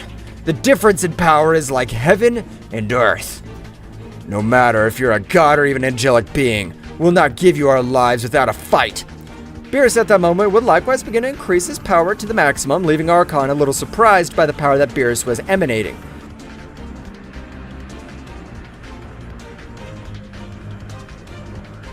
The power of that cat's amazing. But even so, they won't be able to take me down, although it will be a difficult battle. Beerus at that moment had also finished with his transformation, and at that instant, the three warriors had launched themselves in a savage way against Archon, starting to exchange blows as well. While Beerus and Daishinkan attacking together, Zeno-sama, who possessed the energy to eliminate a king altogether, he only launched attacks from a distance with the intention of finishing with a single attack. His coordination was perfect, being able to even put the powerful angelic in a few predicaments. Meanwhile, in the dimension of Hit, everyone had finished their training. However, the beings that stood out the most were Goku and Hit, which had increased their power in an amazing way. Hit, your assassination techniques are amazing, and with your time jump improved to 1 minute 15 seconds is deadly. No being would be able to withstand it. No being? Then tell me how you're able to surpass my time jump. You're the only warrior that, despite using my maximum power, I could never even scratch him. Goku at that moment would give a big smile. I don't know, Hit, but it's time to get out of this place. I feel that the final battle is closer than we imagined. It's okay, Goku. While Kale, Khalifa, and Kaba, the three Saiyans in the same way, had increased their power in an amazing way, being able to access the Ultra Instinct without a problem, at that moment, he would create again his technique to be able to leave that place. However, at the moment of leaving, all of them would feel some incredible powers coming from the Beerus planet. This is not a training. The power of Beerus, Daishinkan, and Zeno-sama is at its limit. It seems that the battle's still going on. I better go help everyone else. No, Hit! Let them reach their limit. Of course we won't let them die, but they must fight for their survival. Returned to the battlefield, both battles were very evenly matched, or so they thought. Since both angelic ones were not using the power of Yakamoto, which was a forbidden power that in exchange for an amazing power, they kept their essence every time they used it. Master, lend me some of your power for me and Archon. I can't stand that these damned ones have the same power as us. Of course, Nin, as you asked for it. At that moment, an amazing power began to enter the body of both deities, which on this occasion had a great advantage. In a matter of seconds, the balance had changed drastically, since the power of the warriors had increased in an amazing way, beginning to massacre them. What the hell happened? Where were they able to get more power from? Archon, in a matter of seconds, had been able to leave Zeno-sama and Daishinkan on the brink of death. At that moment, Archon would begin to exchange blows with Beerus, which was the most powerful after Mikoshin. However, despite having all that great power, he was not able to face Archon. After only 5 more minutes of battle, Beerus would fall to the ground on the brink of death in the same manner. They don't have enough power to finish this off. At that moment, Mikoshin had fallen to the ground badly wounded. Meanwhile, with Goku and the others, Goku at that moment would switch to Ultra Instinct. With a serious look, he would observe Hit. I understand what you're trying to tell me. Hit at that moment would use Time Jump, being able to stop time for about 1 minute. At that moment, Goku at an amazing speed would get in front of everyone who were about to die by a large sphere of angelic energy. However, when time would return to normal, Goku had been able to disintegrate that great attack with only one of his hands. But how the hell were they able to do this? They have no energy! But Archon was able to notice a new subject, informing Nin. So, a new protector. Now we'll finish you off too. Goku at that moment, with his great speed, he would stand next to Nin, watching her closely. Archon, furious because he had been completely ignored, would direct a strong blow which Goku, with one of his hands, had stopped it, and in the same way had sent him flying with hundreds of wounds all over his body. I feel a strange energy inside of you. Apparently a powerful being is taking advantage of you. Don't say stupid things. You're a simple Saiyan that I don't understand what we angelic beings are. Angelic beings or not, you're imbeciles who have let yourselves be used by a being that is only the thing he needed was your existence to access his maximum power. Nin and Archon at that moment rushed against Goku, but to everyone's surprise, Goku had left them out of combat with a few blows. At that moment, Goku would stretch out one of his hands, transmitting a part of his power to each one of them, and would stare at Mikoshin. I knew that inside you there was a goodness. You never let yourself be completely manipulated by that thing. Thank you very much for giving me another chance. I'm getting better every day. At that moment, an incredible power would be felt all over that place. That's right, Yakamoto had absorbed enough essence from all the beings who were asking for his power. Your worthy rival. Today I'll finish with all of you and I'll become the only supreme being. That's only if you manage to finish me off. Only if you manage to finish us off. At that moment, Hit would also begin to increase his power to the maximum, making everything around him tremble, and Goku would agree to his Omni transformation since he felt the bestial power of the guy who was in front of them.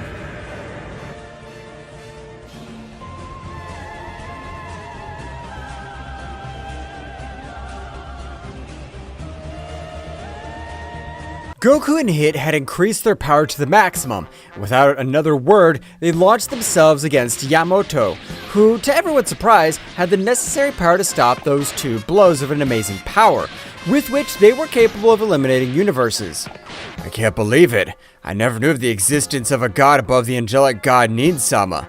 This is amazing, but I'll never stay behind anyone. I also have trained very hard.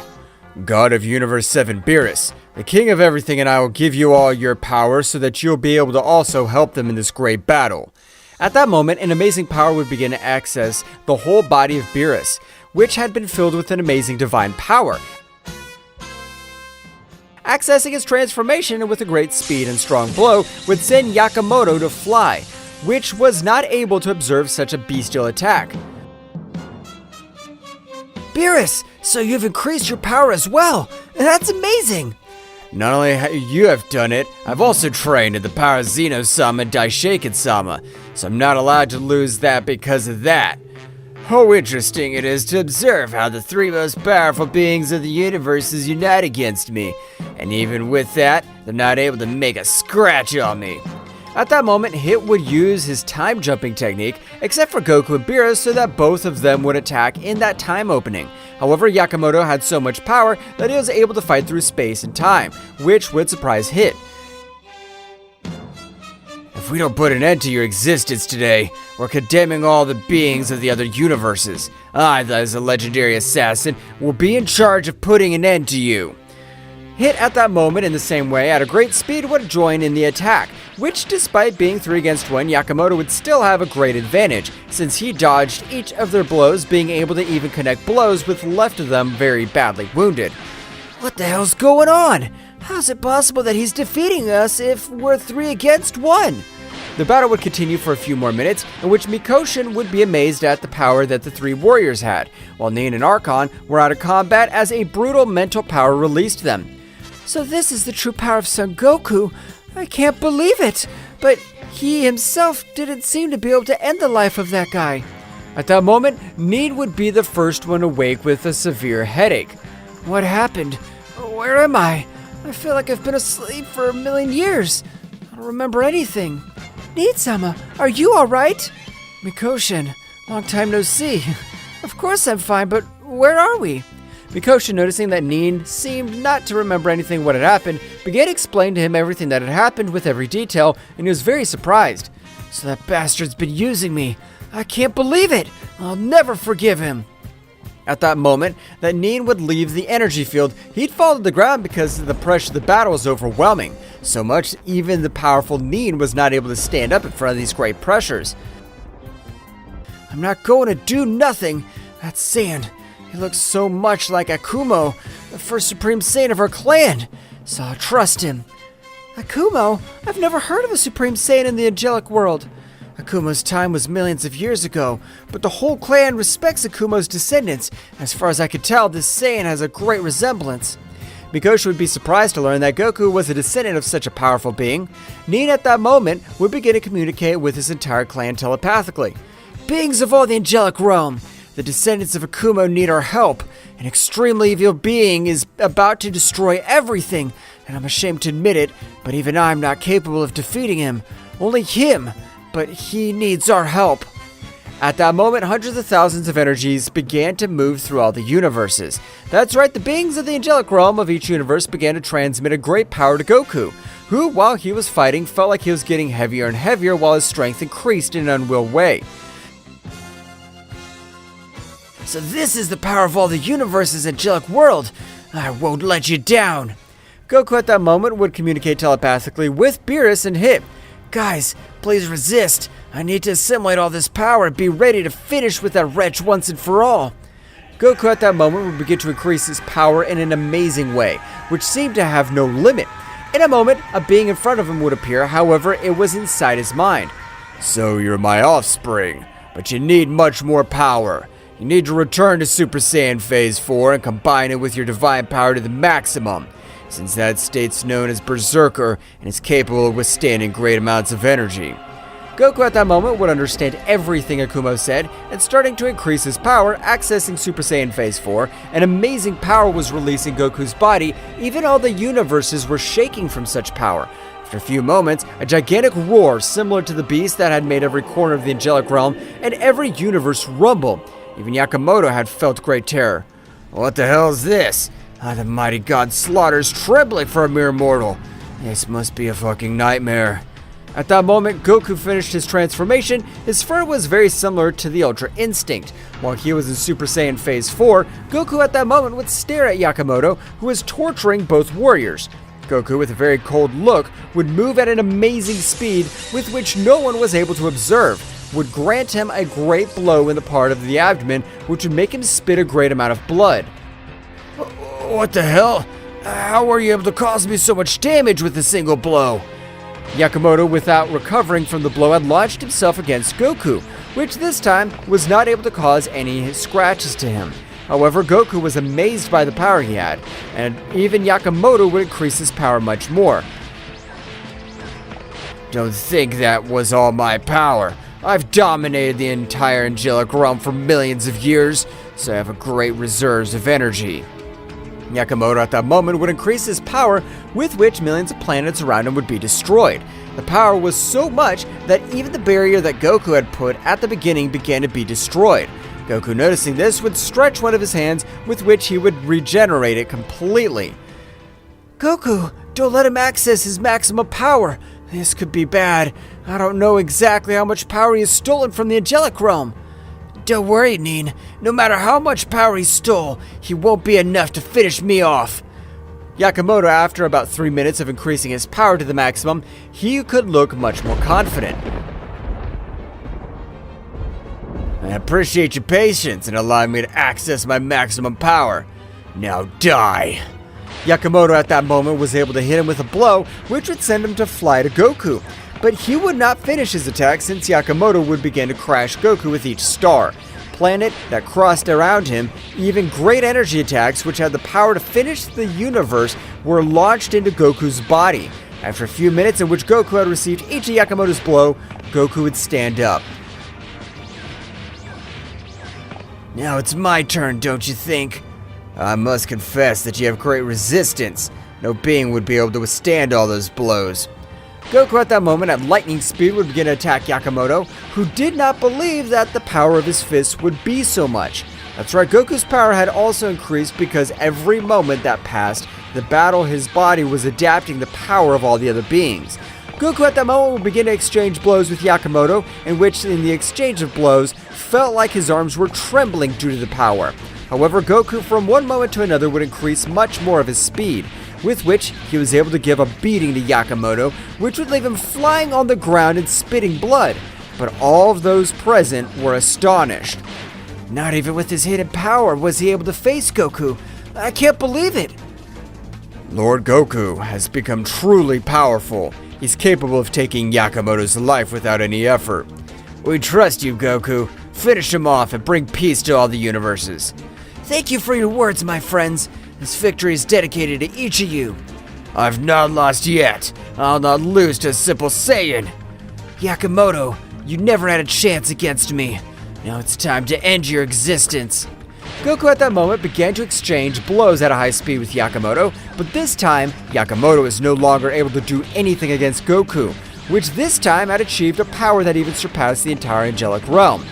The day of your death has arrived. You manipulated millions of beings in exchange for their power, but not even with that power were you able to face me. You're scum. Goku at that moment would grant him a powerful blow, which would send him flying. Without wasting time, he would change one of his most powerful attacks. Receive this! Hit of the Punisher Dragon! An immense dragon would begin to destroy the whole body of Yakamoto, who was screaming in agony. However, after a few minutes, the dragon, as its name said, punished its victim. That's right, Yakamoto has been pulverized by such a bestial attack. However, all the universes were in complete chaos. I'll not let the entire multiverse explode. With the power, I will restore each of the time rifts that have been created. Goku at that moment, with a loud roar, had released both hands of the Ozaru form, which were beginning to close each of the cracks his battle had caused against Yakamoto. Those present were observed, surprised at such a feat part of Goku. This is amazing! Not even the Dragon God Zama was able to stop such imminent destruction of the 12 universes. After a few minutes, in which Goku had spent every drop of his energy repairing each of the cracks, he would return to his base state, badly wounded and on the verge of death due to the great energy he used. Controlling all the cracks in space-time exhausted me. It hurt me much more than fighting against that named Yakamoto. In that instant, everyone would approach Goku, while Mikoshin and Nin, with their great celestial power, made Goku recover. After a few hours, Goku had completely recovered. When Mikoshin and Nin released the excess energy to his spiritual sea, Goku would stand up with a big smile. So finally, now it's over apparently. Lord Goku, I find your power a little hard to believe, but you three, Hit, Killer, God Beerus, and you, Lord Goku, we owe you our lives. Goku, Hit, Beerus, you're welcome to join the Angelic Elite Squad. That's right, you three will be able to be general commanders and your word will have the same value as mine. I refuse after everything that happened. I want to return to my planet and spend time with my family. I want to keep my position as God Destroyer of Universe 7. I accept. I'll be the protector of every being of the 12 universes, and my squadron will be called the Death Squad. Everyone on Beerus' planet would give a big laugh at the name of Hit Squadron. Thank you for all of us trusting us. We have finally been able to wipe out every being that was evil in the universe. With every evil being, I doubt it very much, since in every corner there will always be beings that overwhelm you in power. Need's right, so let's not give up our training in order to be prepared in the case something appears. In that moment, everyone would accept and each being would have dispersed back to its planet, galaxy, or universe. After the terrifying moment that the Z Warriors had experienced, Goku and Vegeta realized that Beerus and Whis were not on Earth. They had disappeared just moments before the shadow creatures appeared on Earth. This is because Daishinkan discovered that Zeno-sama had been killed by his father and immediately summoned all the angels and gods of destruction.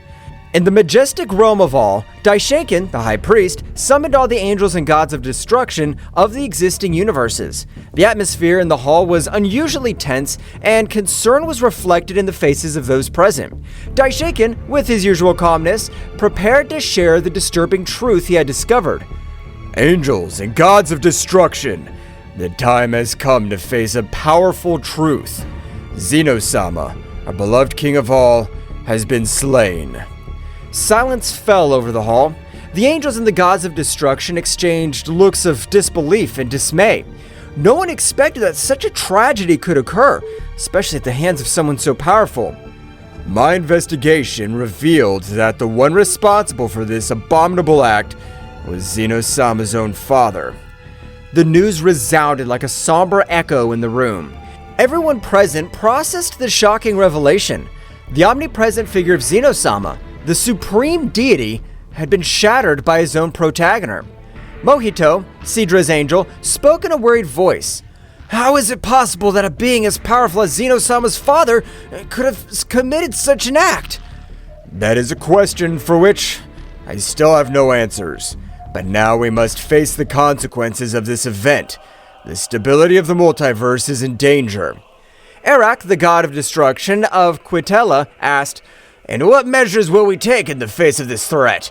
What'll happen to the throne of Zeno-sama? That is a question we must discuss and resolve. For now, the throne remains empty, and our duty is to maintain peace and balance. But before we make hasty decisions, we need to fully understand the magnitude of this situation.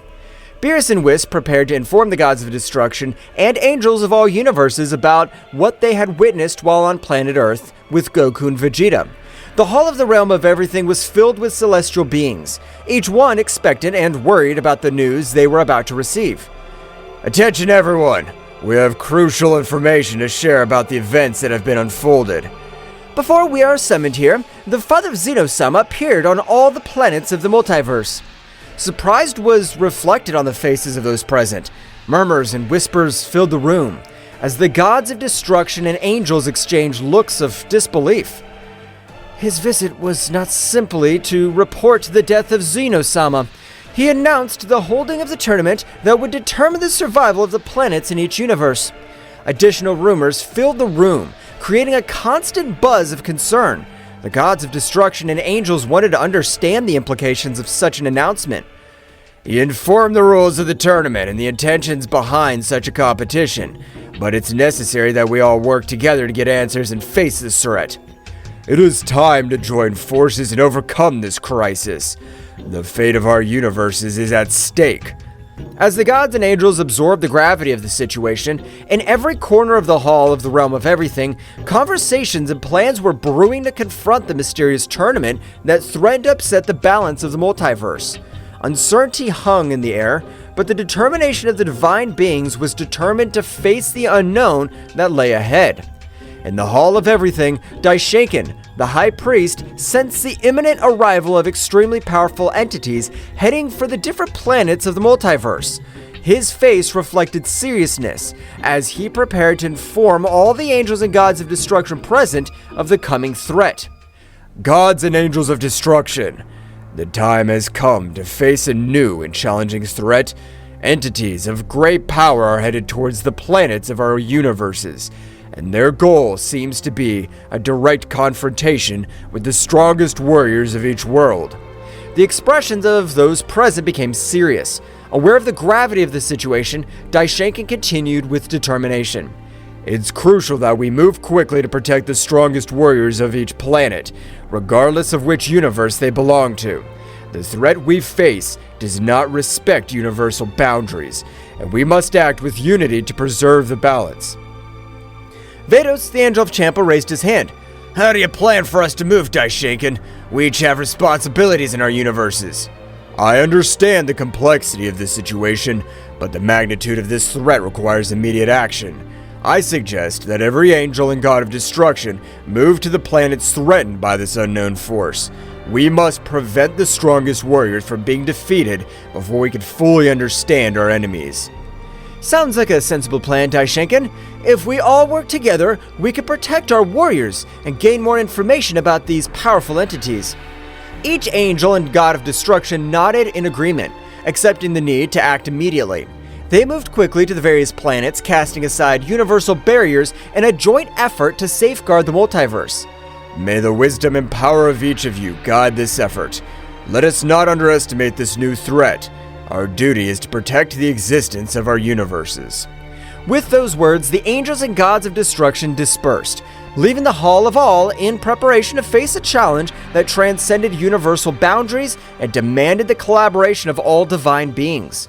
Uncertainty hung in the air, but determination to preserve the balance of the multiverse guided the powerful beings in their joint mission.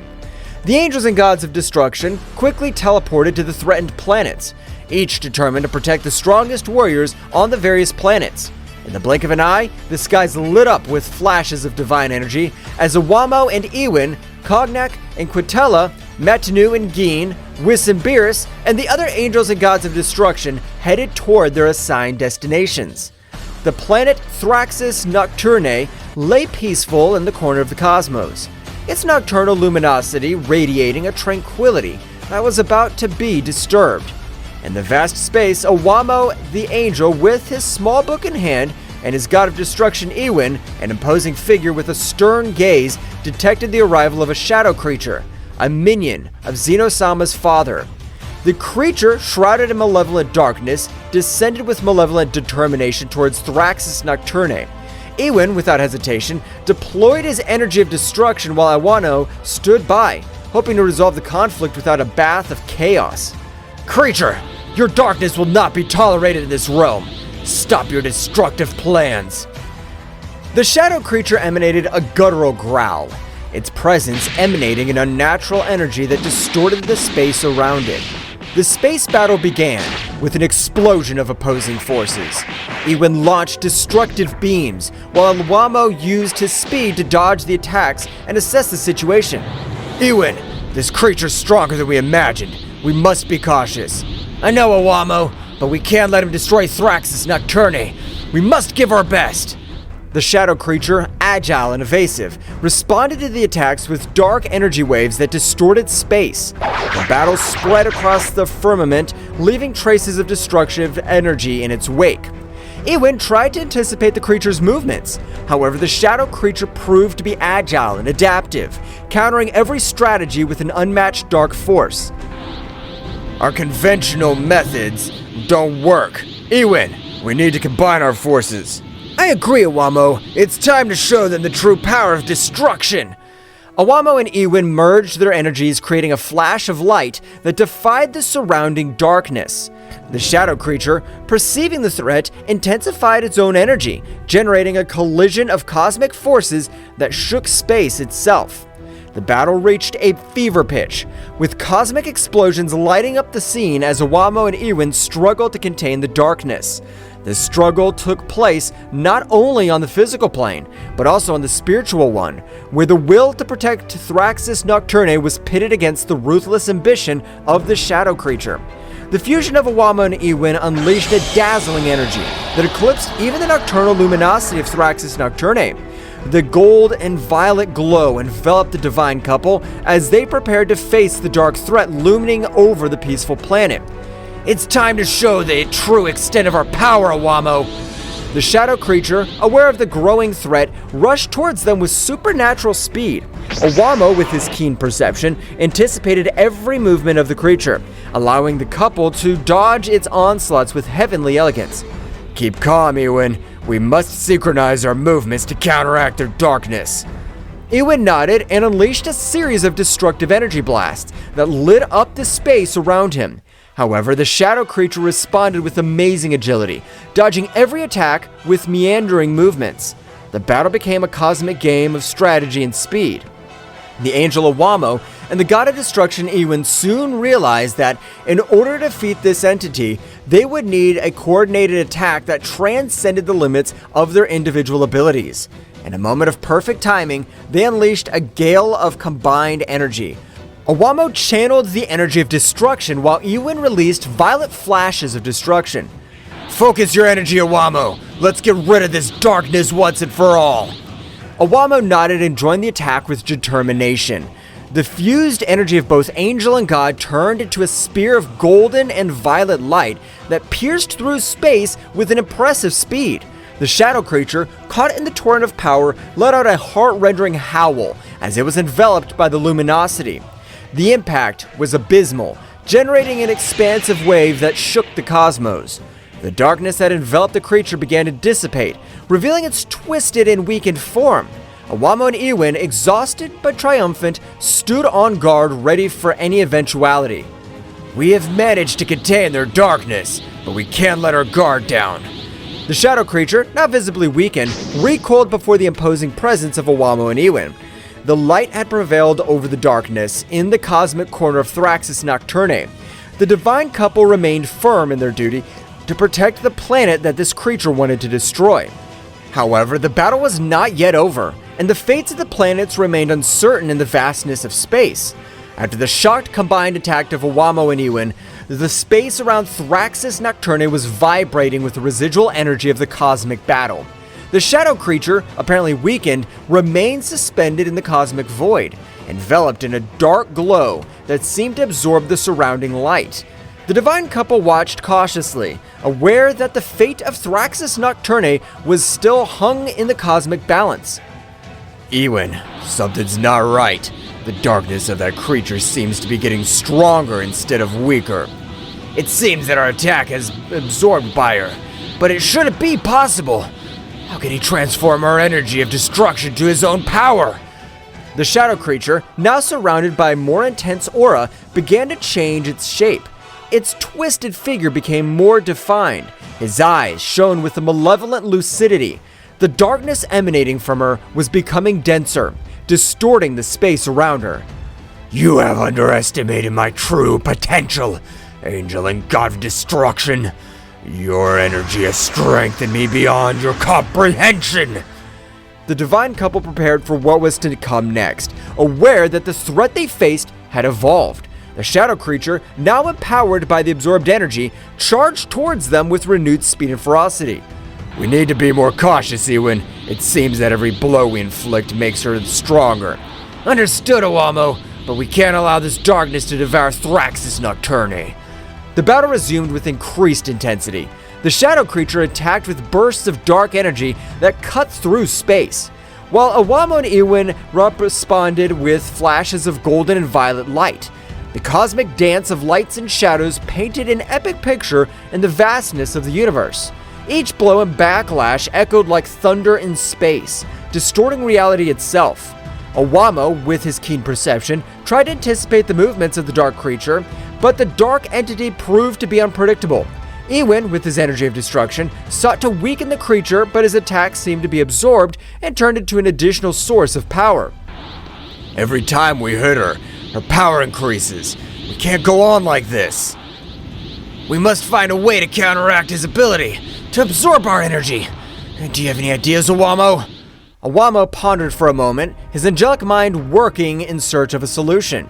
Meanwhile, the shadow creature, aware of its opponent's confusion, took the opportunity to launch a surprise attack. A wave of dark energy enveloped Owamo and Iwin, distorting their perception and weakening their defenses. Your resistance is useless. I am the embodiment of darkness. His light cannot prevail before me. The situation was becoming more and more desperate for the divine couple as they struggled to resist the shadow creature's attacks. Owamo turned his attention to the small book he always carried with him. An idea began to form in his mind. Iwin, I think I have an idea, but we need to synchronize our attacks in a different way. Explain yourself, Owamo.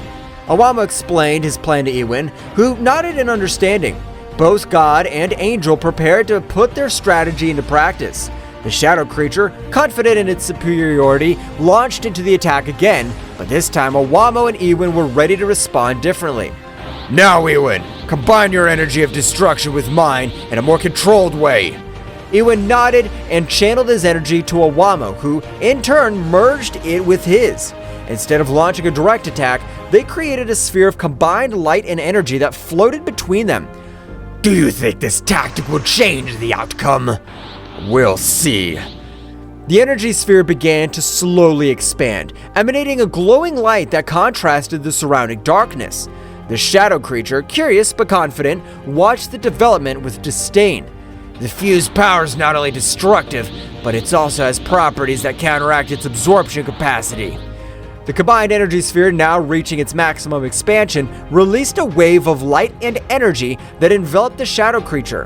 This time, instead of absorbing the power, the darkness that characterized her began to dissipate. What is this? My power should not be weakened. We create an energy that goes beyond destruction and creation, one that neutralizes the darkness that you're trying to absorb. The shadow creature, weakened by Owamo and Iwin's strategic counterattack, retreated as the combined energy sphere continued to exert its effect.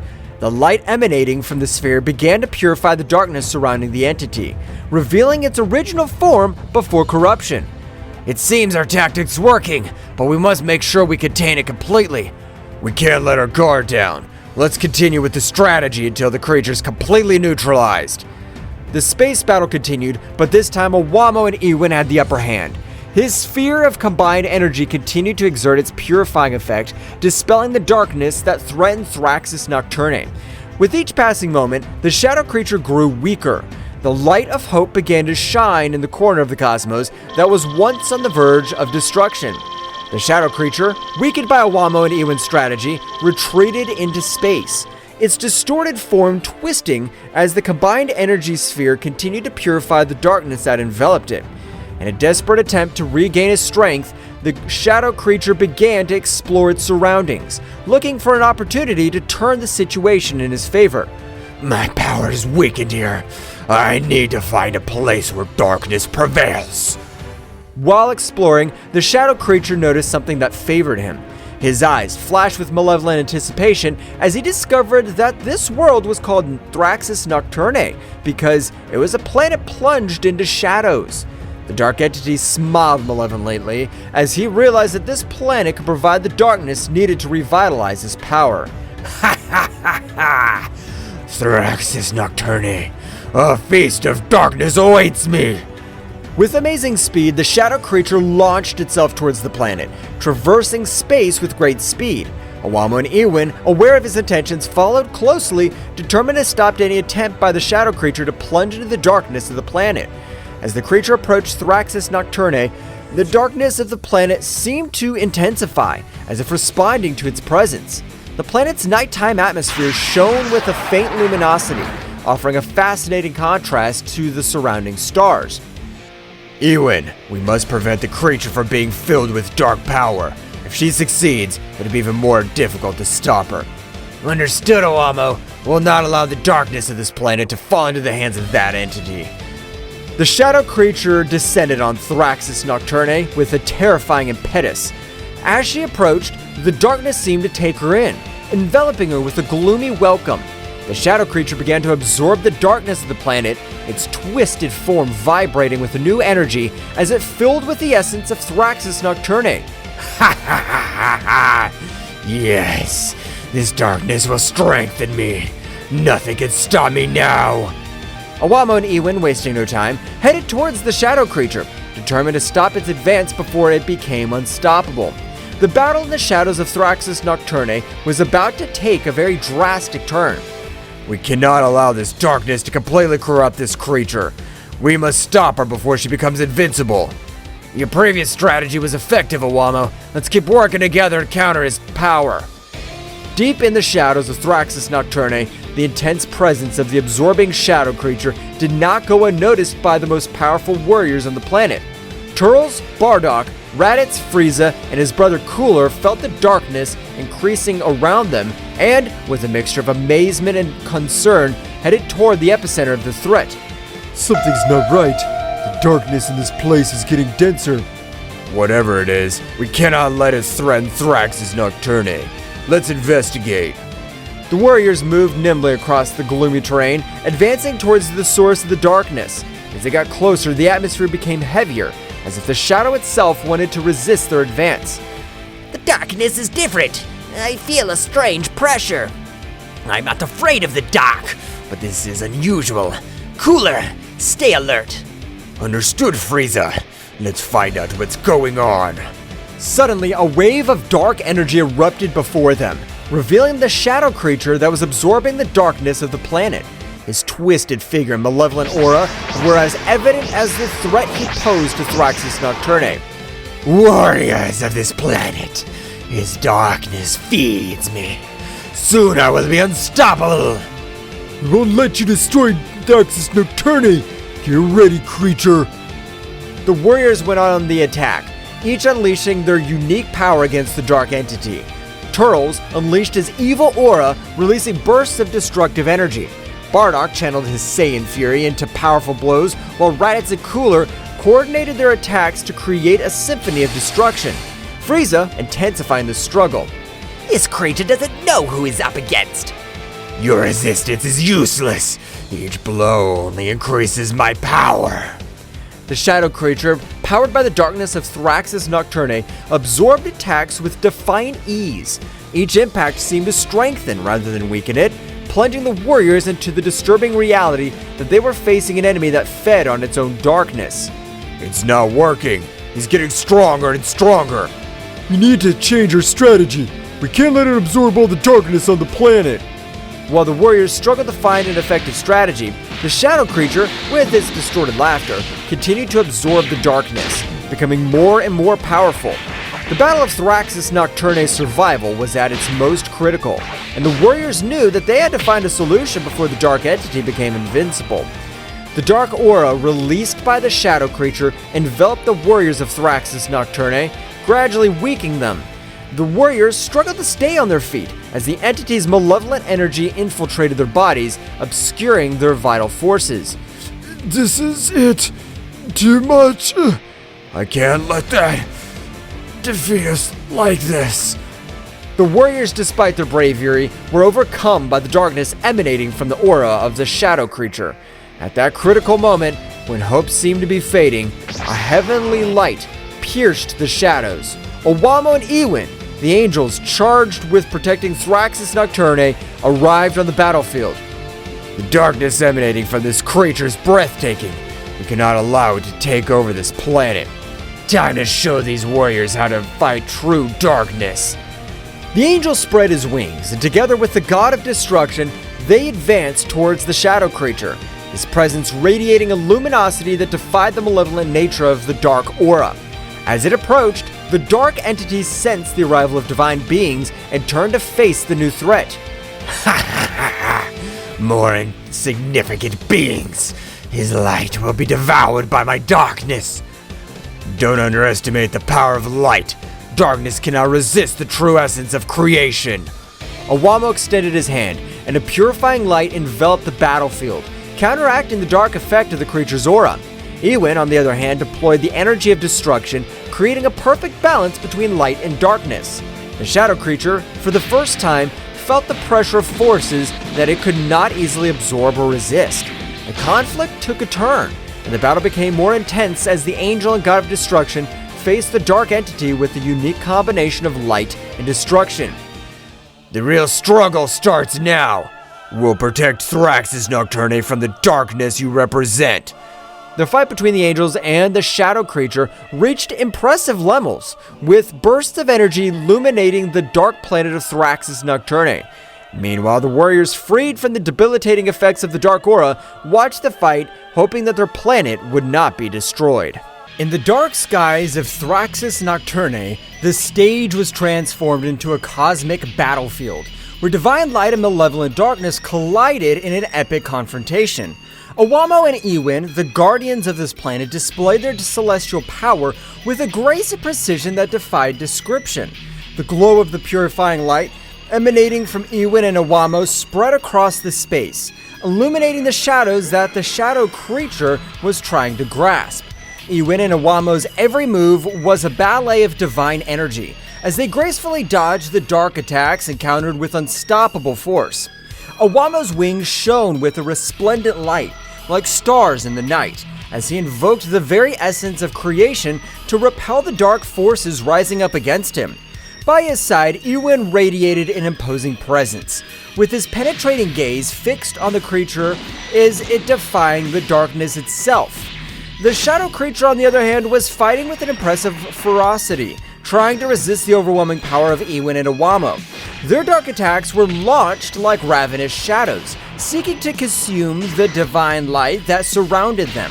However, every attack was countered by the impenetrable force of Ewin and Owamo, who remained firm in their purpose to protect the planet. The clash between light and darkness created a symphony of cosmic energy, with flashes of light and bursts of energy illuminating the firmament. The light will always prevail over the darkness. Your power is formidable, but it cannot resist the purity of creation. You can't stop me. I'm the very embodiment of darkness. Darkness can be powerful, but the real strength lies in balance, and we represent that balance. Ewin and Owamo continued to deploy their energy with amazing precision, creating light barriers that repelled the attacks of the shadow creature. Every movement of Ewin and Owamo was imbued with a divine elegance and grace, while the creature struggled with a desperate ferocity. Our mission is to protect the harmony of the universe, and that includes protecting this planet from your darkness. You can't stop me. I'm inevitable. The shadow creature launched waves of dark energy, but Ewin and Owamo easily repelled them, maintaining an opposing presence in the midst of battle. Every blow of Ewin and Owamo resonated with the force of creation, while the creature struggled more and more desperately. The darkness can be a challenge, but our determination's unwavering. We'll not let you destroy this planet. Your power may be formidable, but it cannot equal the eternal light of the universe. The battle continued with Ewin and Owamo and the shadow creature facing off in an epic clash between light and dark. In the midst of the struggle, Father Zeno silently watched from his kingdom, perceived the magnitude of the conflict. With an imperceptible gesture, he decided to intervene, taking Ewin and Owamo to a mental plane where they could confront the shadow creature in a terrain beyond the physical. In a flash of dazzling light, Owamo and Ewin were transported to an ethereal realm, where the laws of the universe twisted and blurred. Where are we, Ewin? We have entered the realm of the mind, a place where reality is molded according to the will of the observer. Here the real battle be fought in the deepest corners of our being. While Owamo and Ewin were transported to a mental plane by Father Zeno, the shadow creature continued its fierce assault against the warriors of Thraxus Nocturne. Turles, Bardock, Raditz, Frieza, and Cooler, the most powerful warriors on the planet, rose up against the darkness that threatened to consume their home. The shadow creature, imbued with a dark and malevolent aura, hovered over them with an overwhelming presence. He distorted his energy, enveloping everything around him, tearing reality itself apart, and threatening to plunge the planet into an abyss of chaos. We won't let you destroy our home, shadow monster. We, the warriors of Thraxus Nocturne, are not afraid of the dark. We have faced much greater dangers than you, creature. We will fight together to protect our world. The shadow creature launched a powerful dark attack towards the warriors, but they responded with relentless ferocity. Turles, his eyes shining with determination, unleashed a shower of destructive energy, summoning the very essence of nature to channel it in a torrent of energetic attacks. Their powerful attacks cut through the darkness with devastating precision, creating dazzling explosions that lit up the planet's night sky. Bardock, with his fiery ki and indomitable spirit, channeled his energy into a powerful attack. His fists were burning with a searing intensity as he launched a concentrated burst of energy towards the shadow creature, challenging its strength with its own. Bardock's attack resonated with the determination of an invincible warrior, willing to give everything for the protection of his world. Raditz and Cooler, united in battle, joined in a coordinated assault on the shadow creature. With fluid and coordinated movements, they launched bursts of energy from different angles, creating a barrier of attacks that surrounded their enemy. The shadow creature struggled to defend itself against the combined onslaught of the two powerful warriors, but its resistance was challenged by the determination and skill of Raditz and Cooler. Meanwhile, Frieza, with his golden form glowing with a golden aura, was preparing to unleash his full power against the shadow creature. His eyes shone with a cold and calculated determination as he focused his energy on a devastating attack. With a graceful and precise movement, Frieza unleashed a burst of golden energy that swirled with unparalleled destructive power, threatening to envelop the shadow creature in a mantle of fire and destruction. The battle escalated as the warriors of Thraxus Nocturne bravely faced the darkness that threatened their world. Every blow, every burst of energy echoed through space, creating a spectacle of destruction and determination. Meanwhile, on the mental plane, Owamo and Ewin were engaged in a metaphysical struggle against Father Zeno, an omnipotent entity whose presence radiated an aura of indescribable power. Ewin and Owamo, aware of the gravity of the situation, desperately sought the intervention of Father Zeno to counter the threat of the shadow creature. However, to their surprise, Father Zeno solemnly informed them that they could not intervene directly, since the balance of the universe had to be kept intact even in times of crisis. Owamo and Ewin, although unhappy with Father Zeno's decision, understood the importance of respecting the laws of the cosmos. With determination, they plunged even deeper into the metaphysical struggle, using all their ingenuity and power to find a solution to the crisis unfolding in Thraxis Nocturne. As a confrontation on the mental plane reached its climax, Awamo and Ewin found themselves face to face with the imposing Father Zeno. His figure radiated an indisputable authority, but also an aura of mystery that aroused restlessness in the Ewin and Awamo. Awamo, with his usual serenity, broke the tense silence that filled the ethereal space. "Father Zeno," he began in a firm but respectful tone, "could it be you that... Were you the one who sent the shadow creatures to destroy the planets?" Father Zeno, with an unflappable expression, nodded slowly. "I did it for the good of the universe," he replied calmly. Although his voice resonated with a power that shook Ewin and Awamo, sometimes drastic measures must be taken to preserve the cosmic balance. Ewin, with a flash of indignation in his eyes, could not contain himself anymore. "But that doesn't justify the chaos and destruction you've unleashed!" he exclaimed, his voice echoing with unshakable determination. "There are other ways to restore balance without resorting to violence and darkness." Father Zeno observed the god of destruction and his angel with a penetrating gaze, as if he were evaluating their words and their posture. "Your compassion is admirable, but sometimes it's necessary to sacrifice a few pieces to save the entire board," he said in an enigmatic tone. Awamo and Ewin exchanged determined glances. Although they respected Father Zeno's authority, they knew that they had to follow their own principles and convictions. With courage, they prepared to challenge the omnipotent being in front of them, willing to fight for what they believed was right, even if it meant facing the divinity itself. The air on the mental plane was charged with tension, as Awamo and Ewin prepared to face Father Zeno.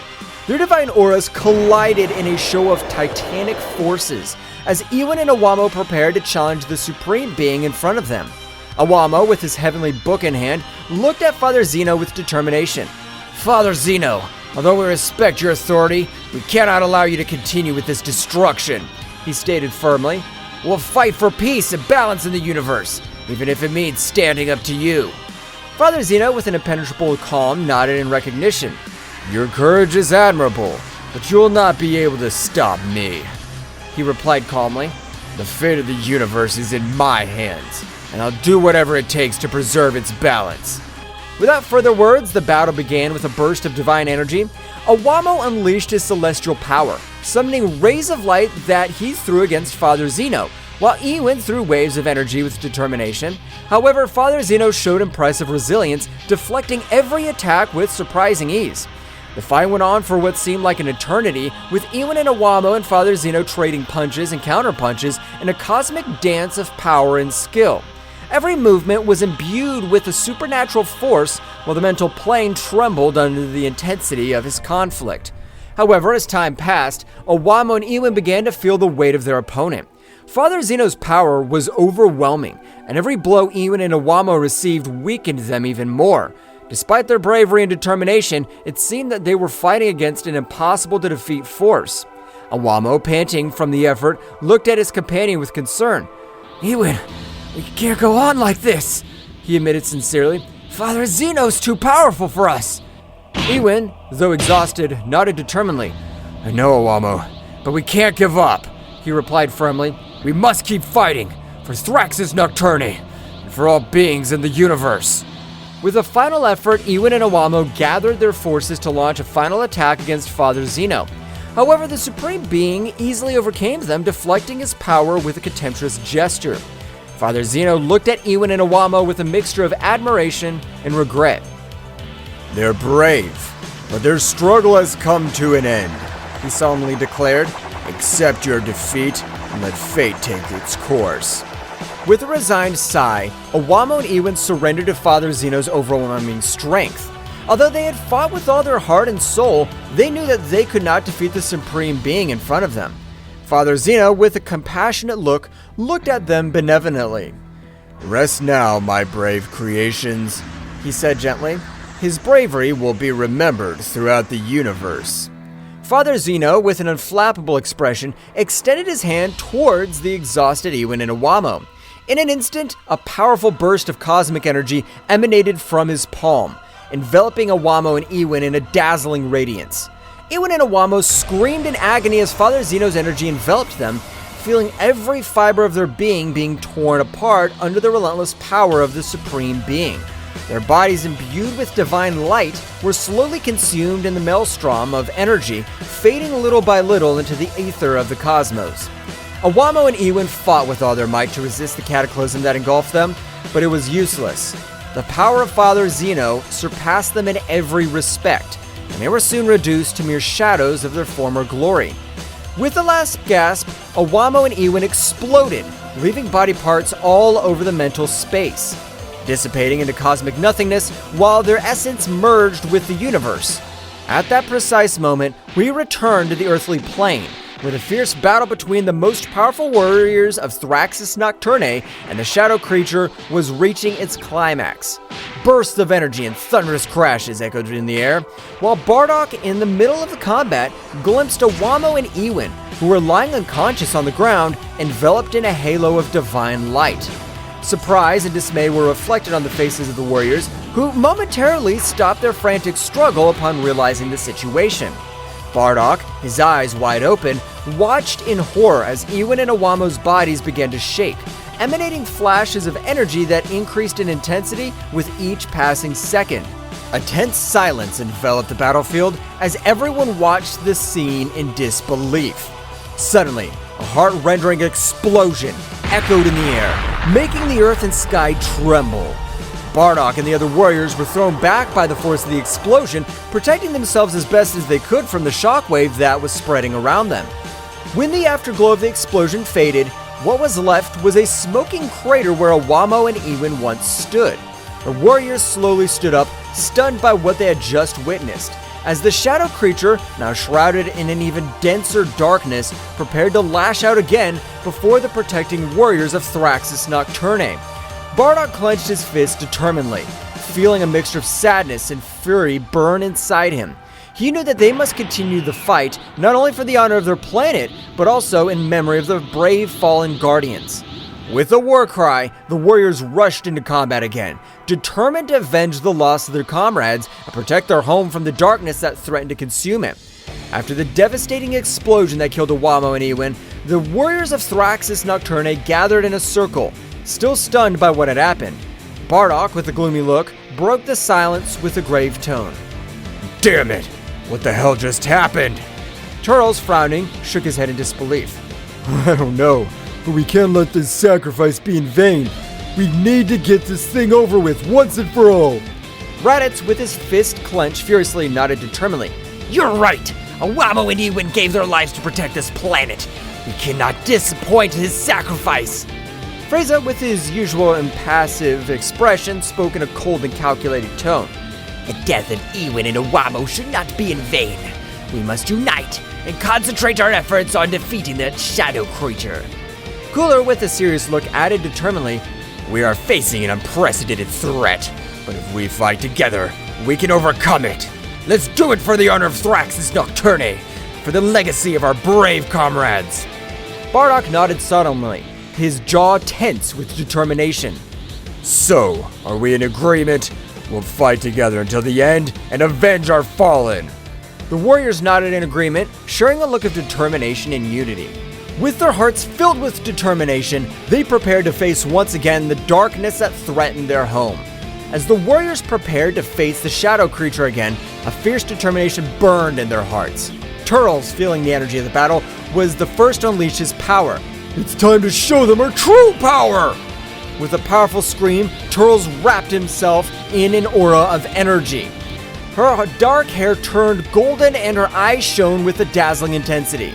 The energy of the Super Saiyan emanated from his being, infusing strength and determination into his entire being. Raditz, inspired by Turtle's example, followed suit. It's my turn! With a burst of energy, Raditz's dark hair bristled, turning golden just like his brother's.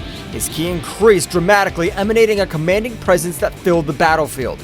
Seeing the transformation of his comrades, Bardock also joined the fray. I can't stay behind! With a battle cry, Bardock unleashed all his power.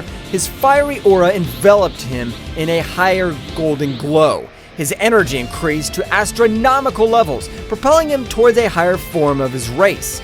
Frieza, observing the transformation of the Saiyans, did not want to be left behind. The time has come to show my true strength. With a burst of energy, Frieza transformed into his golden form of maximum power similar to 100% full power, his body radiating a golden glow. His power multiplied several times, turning him into an unstoppable force that rivaled the sunlight itself.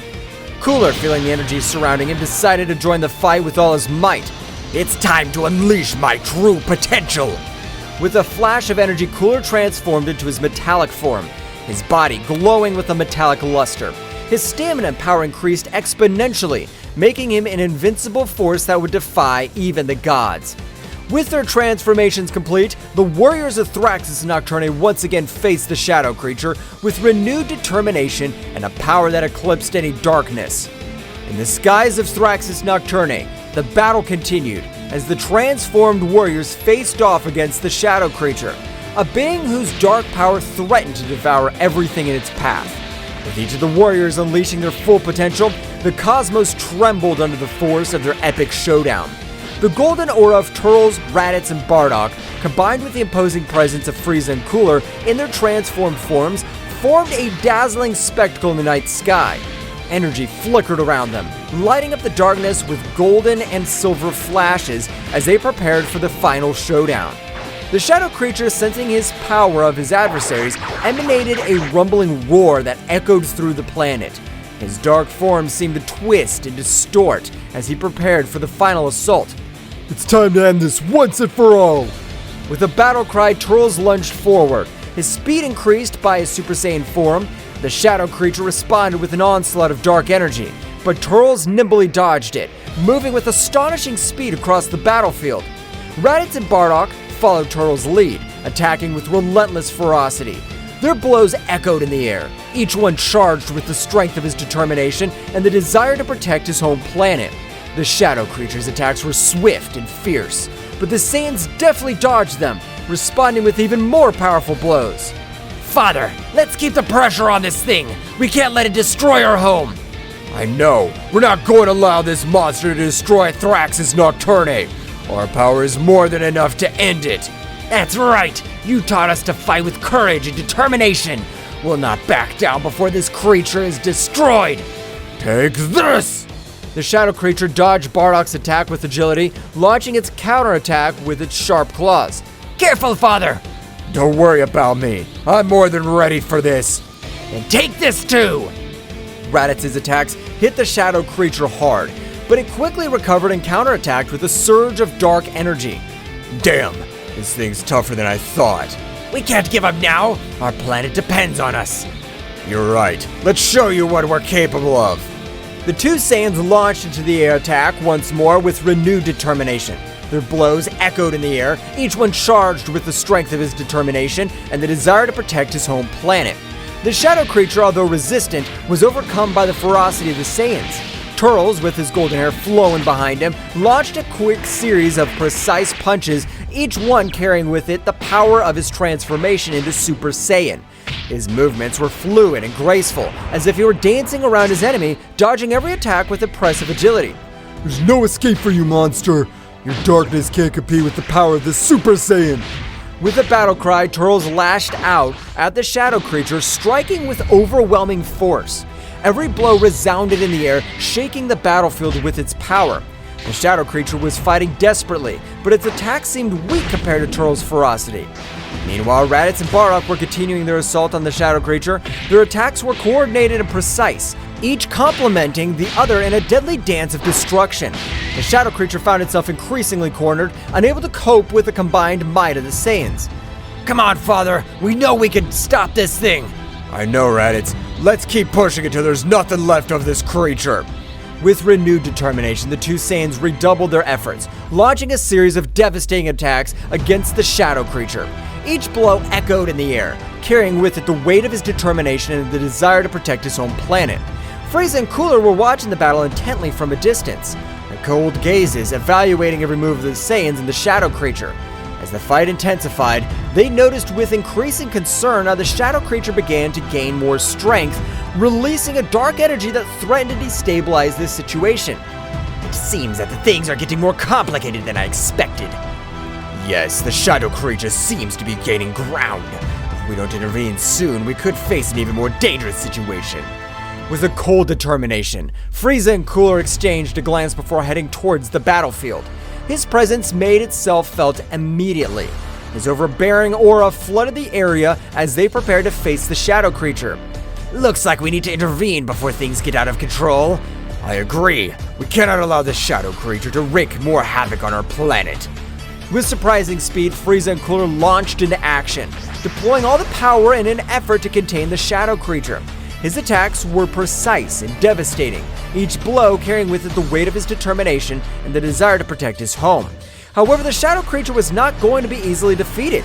With a thunderous scream, he split into 4 separate beings, each one darker and more malevolent than the last. The earth trembled under their weight as they advanced towards the warriors, ready to unleash their fury on them. It seems that this creature has more tricks up its sleeve than we thought. It doesn't matter. We have our own tricks.